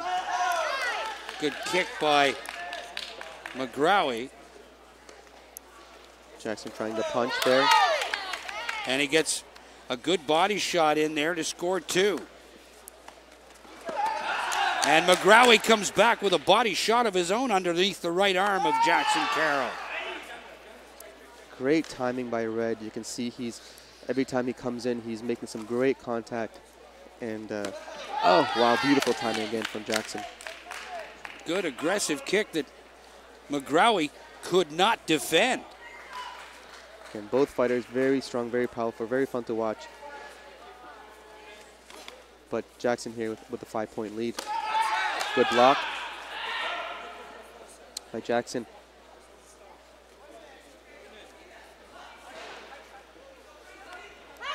Gentleman in the 63 kilo category, 138.6 pounds. That's right, so this was my division that I used to compete in. And these gentlemen would be the people that fight. And they're no slouches for sure. Great headshot by Red. Great headshot by McGrowy, but he goes down and that'll cost him a point. And now the lead just 3.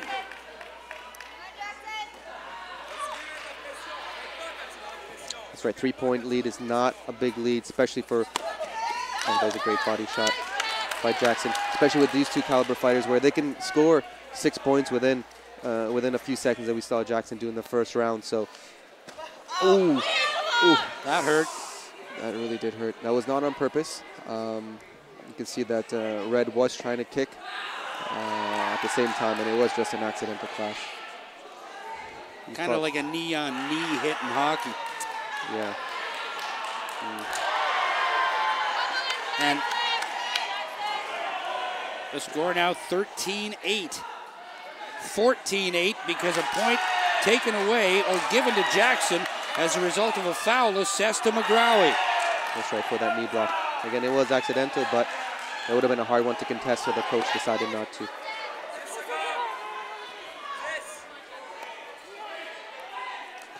No punching to the head allowed. Just the kicks to the headgear and punches to the body armor. 14-8 after 2 rounds in a 3-round tilt between Jackson Carroll of Nova Scotia and Sadiq McGrowy of Quebec. Yeah, this is going to be a really fun 3rd round.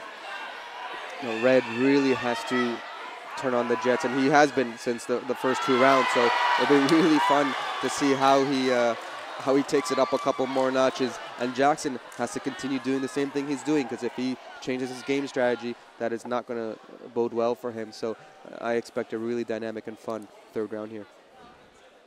Well, Jackson Carroll has something to live up to because his brother Hunter in the previous fight, just previous to the one they're involved in, won 14-2, and bragging rights within the family. Absolutely, and it can be difficult actually to have family and friends fight alongside you or just before you or after you, because you emotionally are thinking about them. So, but they've fought enough times where I'm pretty sure they can separate that. So let's see what happens in this 3rd round. McGrowy comes out for the 3rd, trailing by 6. Jackson starts off aggressive.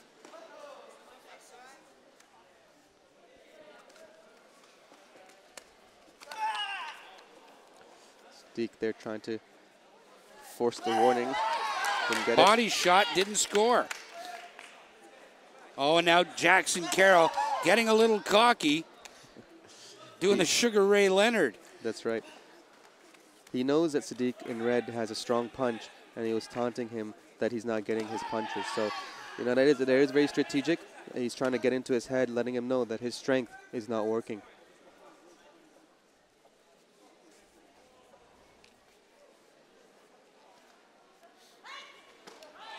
Good body shot again, unable to score. But Carroll maintaining his 6-point lead with 1:05 remaining in the fight. Sadiq there was just trying to signal to the ref there that, hey, look, he's kicking low, give him a minus point, but the ref wasn't buying it. Both go down. Come on, Jackson. And Alex No, the coach of Sadiq McGrowy, is going to challenge the point taken away or given to Jackson Carroll. So, based on what I could try to understand from the motions, Red was saying that the reason Red fell, sorry, the coach for Red, the reason he fell was because Blue was holding and pulling him, which is an illegal thing to do. So, I think that'll be a hard call. I personally think he was using it as a rest time for Red. Red is fighting hard. He is breathing hard. And he knows he's only got a minute left for this national, so give him that break. Hopefully he gets a little bit of energy, and then go hard at it. 57 seconds remaining in this 3rd and final round in this repechage. Winner stays in, loser goes home. And is 7 points is that even attainable with the kind of defense that Jackson Carroll is putting up right now? Yeah, Jackson has a good defense, but again, Sadiq is a very strong fighter. He can get body shots, he can get headshots. It's definitely not going to be easy, but I wouldn't count him out.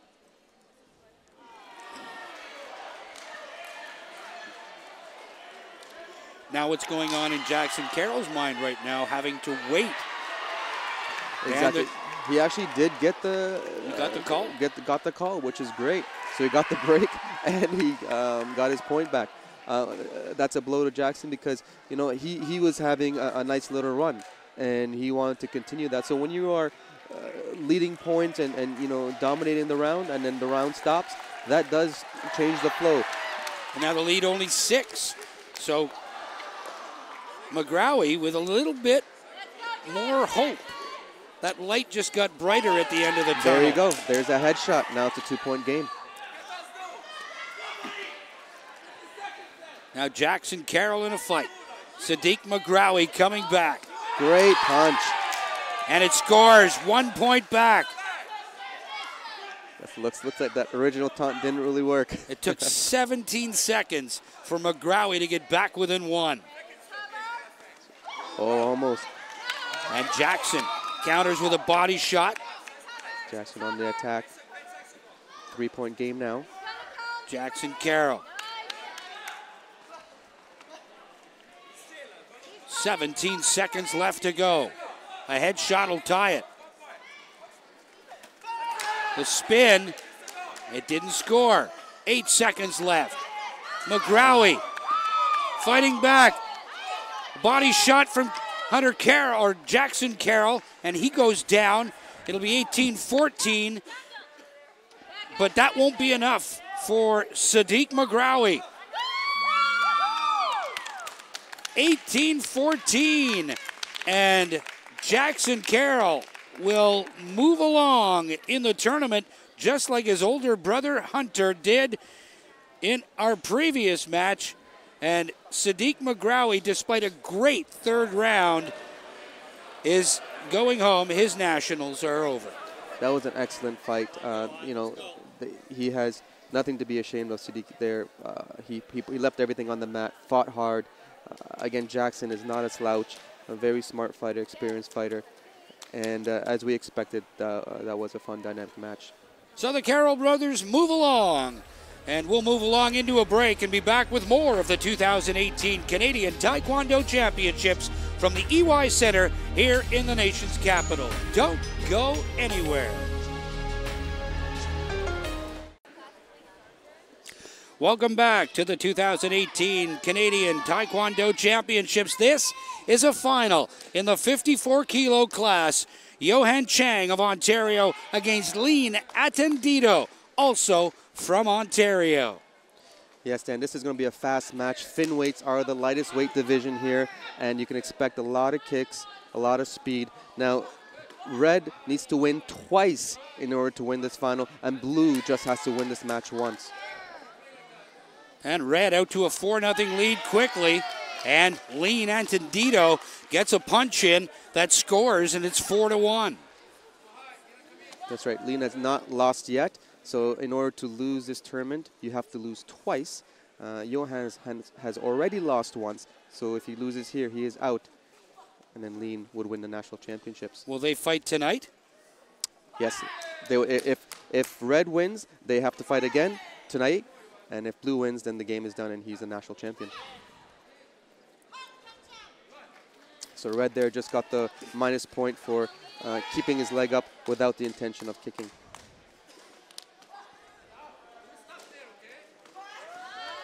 And Attendido goes down. And Johan Chang just stares him down. It's very tense, very intense final. Mind games. Absolutely. And went for the body punch. 5-2. Johan Chang in red.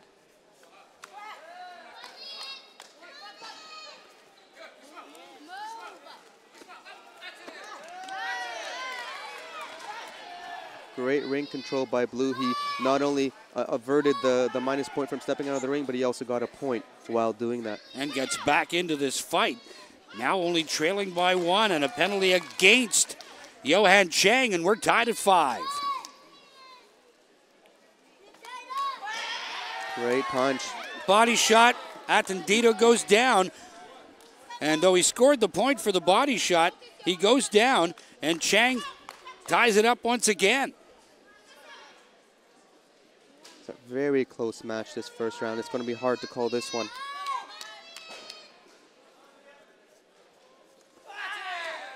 Not strong And they enough. bump. And the round ends with absolutely nothing decided. 6-6 after the first 2 minutes. That's right. Johan had a very strong start, took a lead, but then Blue chipped away at that lead throughout the whole match and tied it 6-6. So it's tied both in terms of how many times they scored and the warnings. And it's going to be an exciting next 2 rounds. Both coaches very experienced. Shin Wook Lim, the coach for Red here, was the national team coach for Canada. And then Sung Min there, the blue coach that you see on your screen, an experienced fighter himself and also an experienced coach.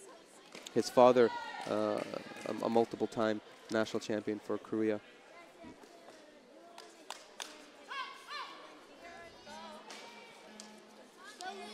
Fun. Round 2 just about set to get underway.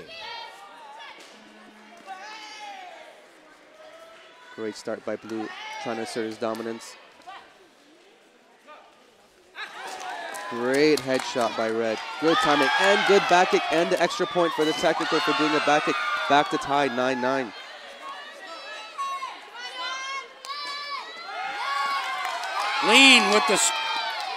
Lean Attendito with the punch. The kick inside the roundhouse just misses by Chang. This is going to, oh wow, great headshot. Just did not register on the electronic head protector, but great timing by Blue. Great shot body right shot. in, body shot.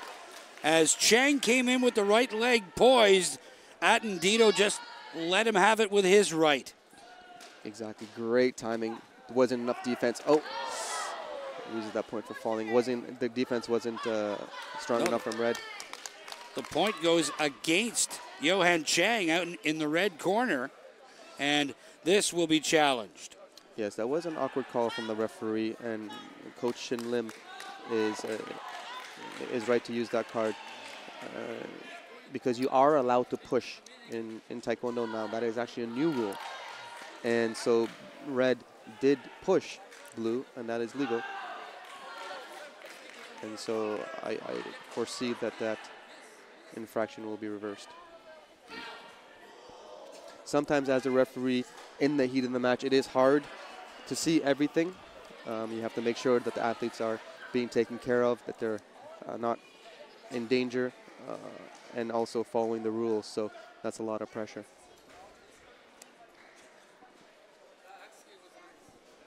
Referee going over to the judges' table.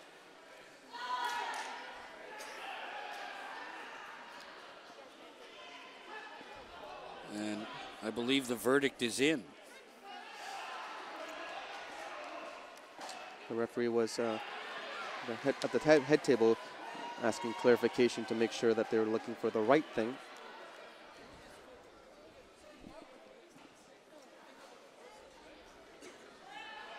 And another official comes over to have a look and confer. The call was a push against Red, and it has not been reversed. It's held up, and Red corner loses their challenge card for the remainder of the fight.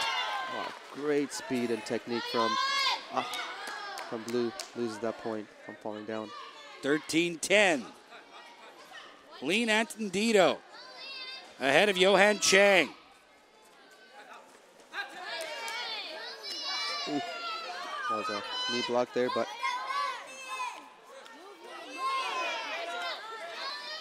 Chang going for the headshot. A body shot gets in, doesn't score. And another. So Red was caution. awarded for hitting low. Great Body punch. shot. Now Lean Attendito leading by 5. Here in the second round, just missing on that headshot attempt. He's chipping away here. Great sound, didn't score, and Attendito goes down once again, 15-11. And Johan Chang is hurt. Yeah, I didn't quite see why. I don't know if he actually did get hurt or maybe buying some time to get some energy back.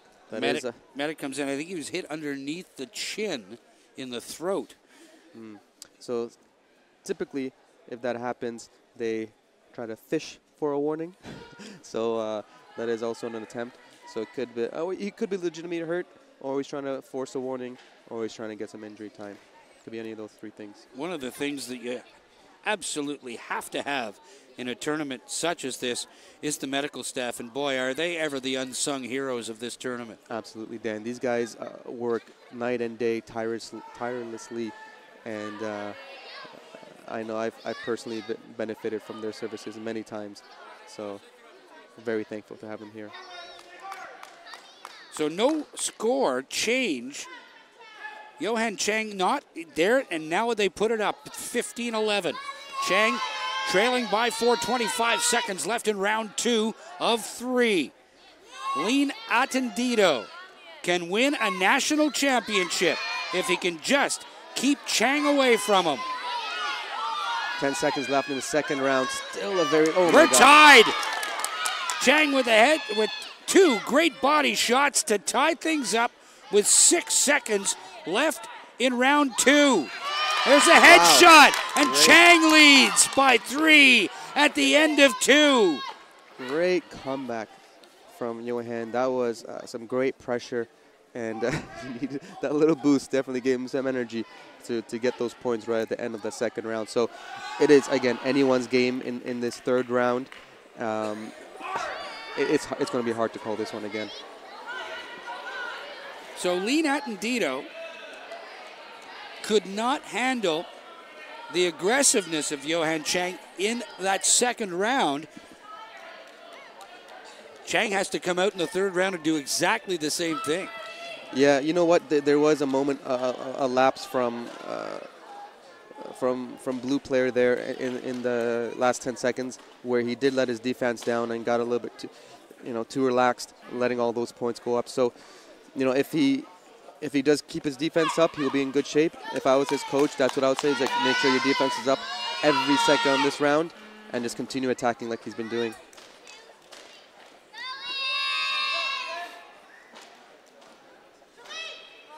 Third round underway, third and final round. Lean Attendido in blue, Johan Chang in red. Attendido without a loss in this tournament, and there's a push. That's right, so blue needs to win. So red got the warning there, the minus point for holding. Johan Chang with 5 cautions. 5 more, and this is over. So there's a technical issue here. That's right, so you need 10 minus points to be disqualified. So red has 5 right now. So now they're both fighting pretty clean. I don't see that as a risk, but as players get tired and people start falling more, it actually can be something that's very much a real concern to have. So it was an equipment malfunction on Johan Chang's chest protector or breastplate. Yeah, it looks like the technical just reset it. It looks like they are good to go. Minute 42 left in the fight. Chang in red now leads by 4 with a body shot, coupled by Attendido himself, and Chang now has opened it up to 6 points. 7 now with the punch. There's a good body shot. Doesn't score. It was blocked, so blue got his work cut out for him now in his last minute and 20 seconds. Attendido in tough here now as Johan Chang looks like he's going to get another crack at this guy. So the repechage, he'll obviously be a huge proponent of it as Lean gets a left hand in. That was a strong punch from blue, and that looked like it actually kind of hurt red. So, but blue's not quitting. Chang Sends Attendito to the mat. Another punch there.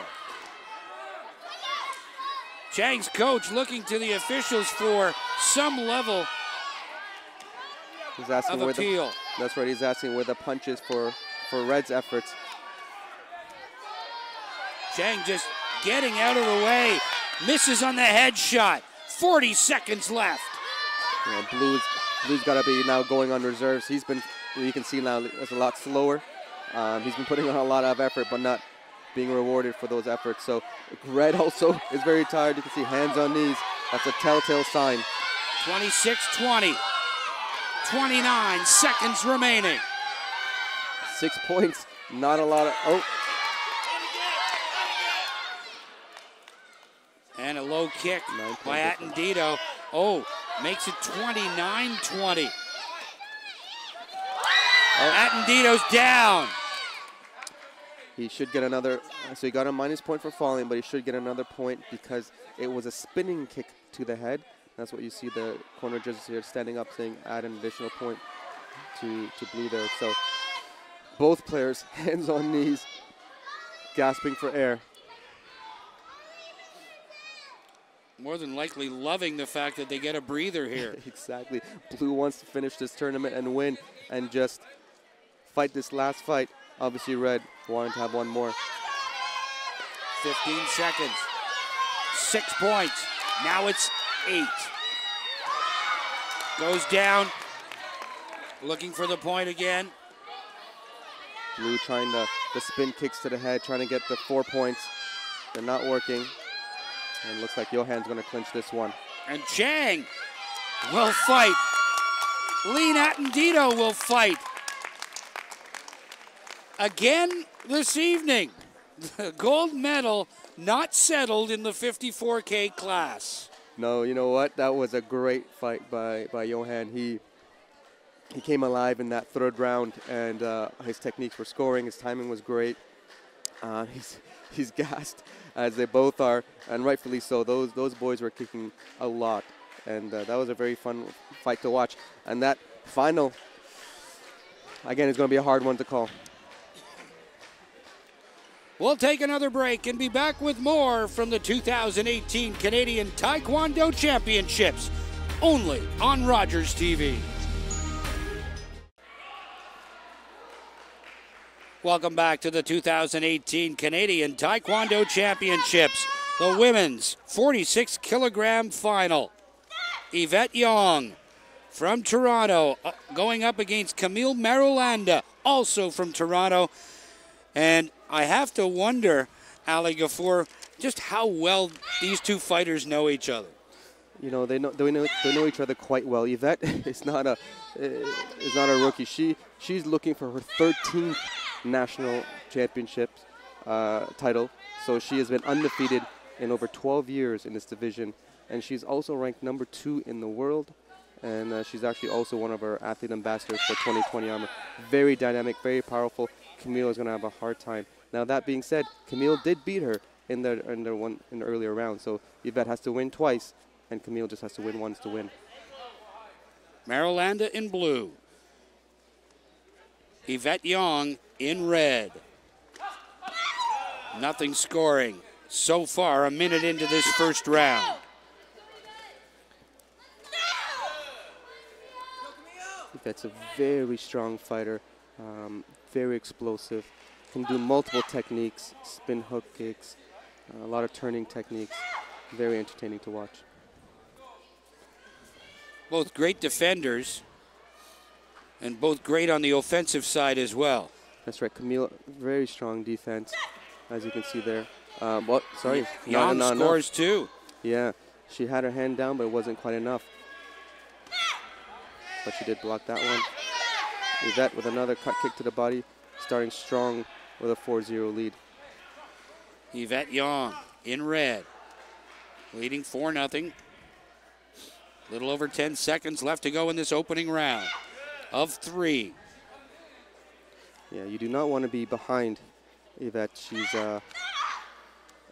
She's not someone you want to chase because of her speed. It's going to be hard to catch her. So this is exactly the way she wanted to start this match. Yvette coached by Jerome Cabanatan out of the Young Chung Taekwondo Academy in Etobicoke. And Camille Marolanda under the tutelage of Master Shinwook Lim at Black Belt World HPAC in Toronto. Always great to have a master in your corner. Yeah, actually both Jerome and Jerome, I call him Jerome because we're close friends, and Master Lim are both masters actually, and both again experienced, and so no disadvantage there in terms of coaches. This is going to be a hard fight for Blue because Yvette has 12 years to defend, and she's definitely not going to go down without a fight. So I think she's going to have the same strategy here for the second round, push hard, and Camille has to double what Yvette puts in. Second round underway. Yvette Yong in red with the Canada, the CAN all over her Dobuk. Yvette also represents Canada at the military level. She's been a 2-time world military champion. Tried to kick with the left leg and almost caught Marolanda in the head.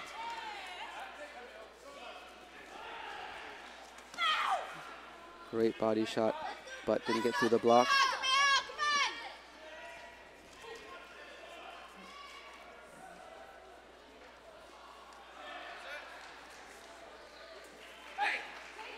Marolanda fending off.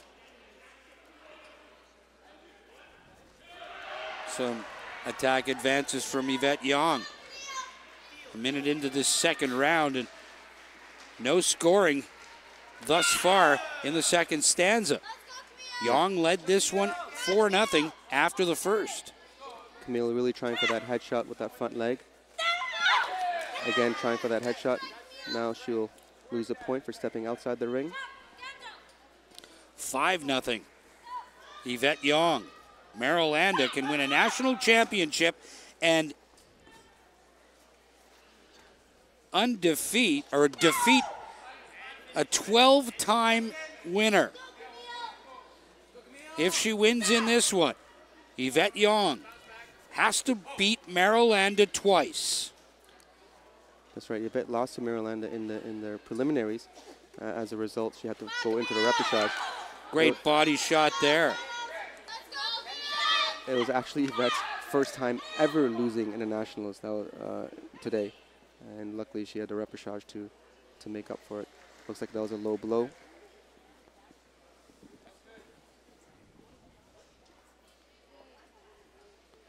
Nine seconds remain in this round. And, you know, that's going to take a little bit more than that to keep Yvette Yong out of this. She is one of the toughest players I know. And so, oh, great headshot attempt. So if she's wincing, she's hurt. But she's also very tough.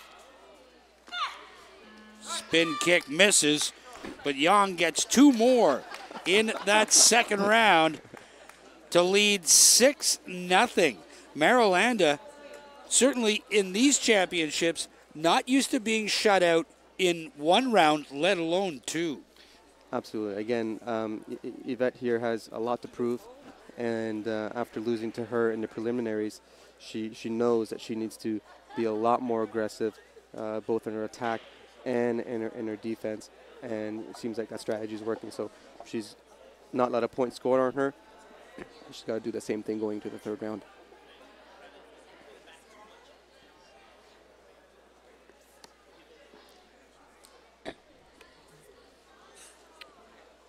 So that being said, what does Master Shinwook Lim say to Camille Marolanda to get through the obviously impenetrable defense of Yvette Yong here in the third round? You know what worked for her in the preliminary match was her front leg to the head. So as you can see, she's trying that. Like there's one right there. So that's what's working for her. That's what Yvette needs to watch out for. And that's what she's going to keep on trying, Blue.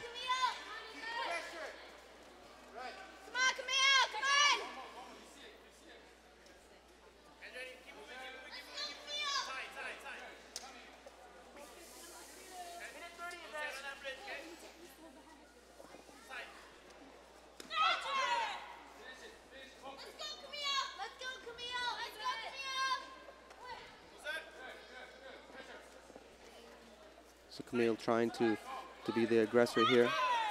She's in the center.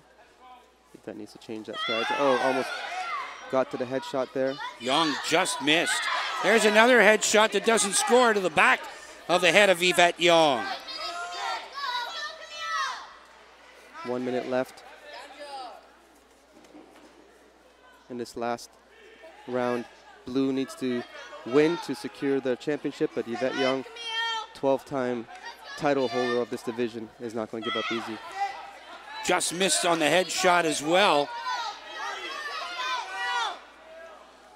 Oh. A lapse in both players there. Young had the left leg poised and ready to lower the boom on Marilanda, but it missed, or she never even took it. You know what? I think that was actually a smart move, because if she would have fell, then she would have lost a point. So great body shot. And that widens the gap to 5 points.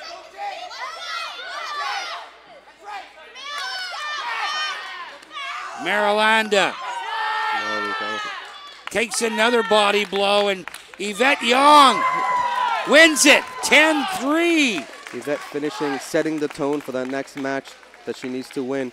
Finish it off with the 360 unnecessarily, because she didn't need it, she was winning, but she definitely wanted to send the message for that final fight. So Yvette Young staves off elimination, and she will live to fight one more time against Camille Marilanda of Toronto. That was a good fight by two really fierce competitors. Absolutely, there's a lot on the line for Yvette, and Camille is trying to get that national championship that Yvette's been holding on for 12 years. So definitely a lot on that line. We're going to take our leave here from the EY Center, but it's been an absolutely fantastic experience being part of these Canadian Taekwondo Championships. And I got to ask you, Ali, your thoughts on what you've seen so far, being a former competitor, being a former national champ, a four-time national champion within your weight class. You know, there was a lot of great fights here today, Dan. As we saw there, especially in the repechage rounds, people have to fight to be able to stay in, and we saw that grit, we saw that determination, we saw a lot of speed, power, and that was really exciting. And after the day is done today, these athletes are just going to enjoy and revel in their national championship. It's nice to have that gold medal and be called a national champion. It's a very exciting day for these champions. Pleasure working with you. Dan, it was my pleasure. For Ali Ghafour and our entire Rogers TV crew, I'm Dan Mooney. Thanks so much for the company. It's been a wonderful day and a wonderful experience here at the 2018 Canadian Taekwondo Championships. So long from the EY Center in the nation's capital.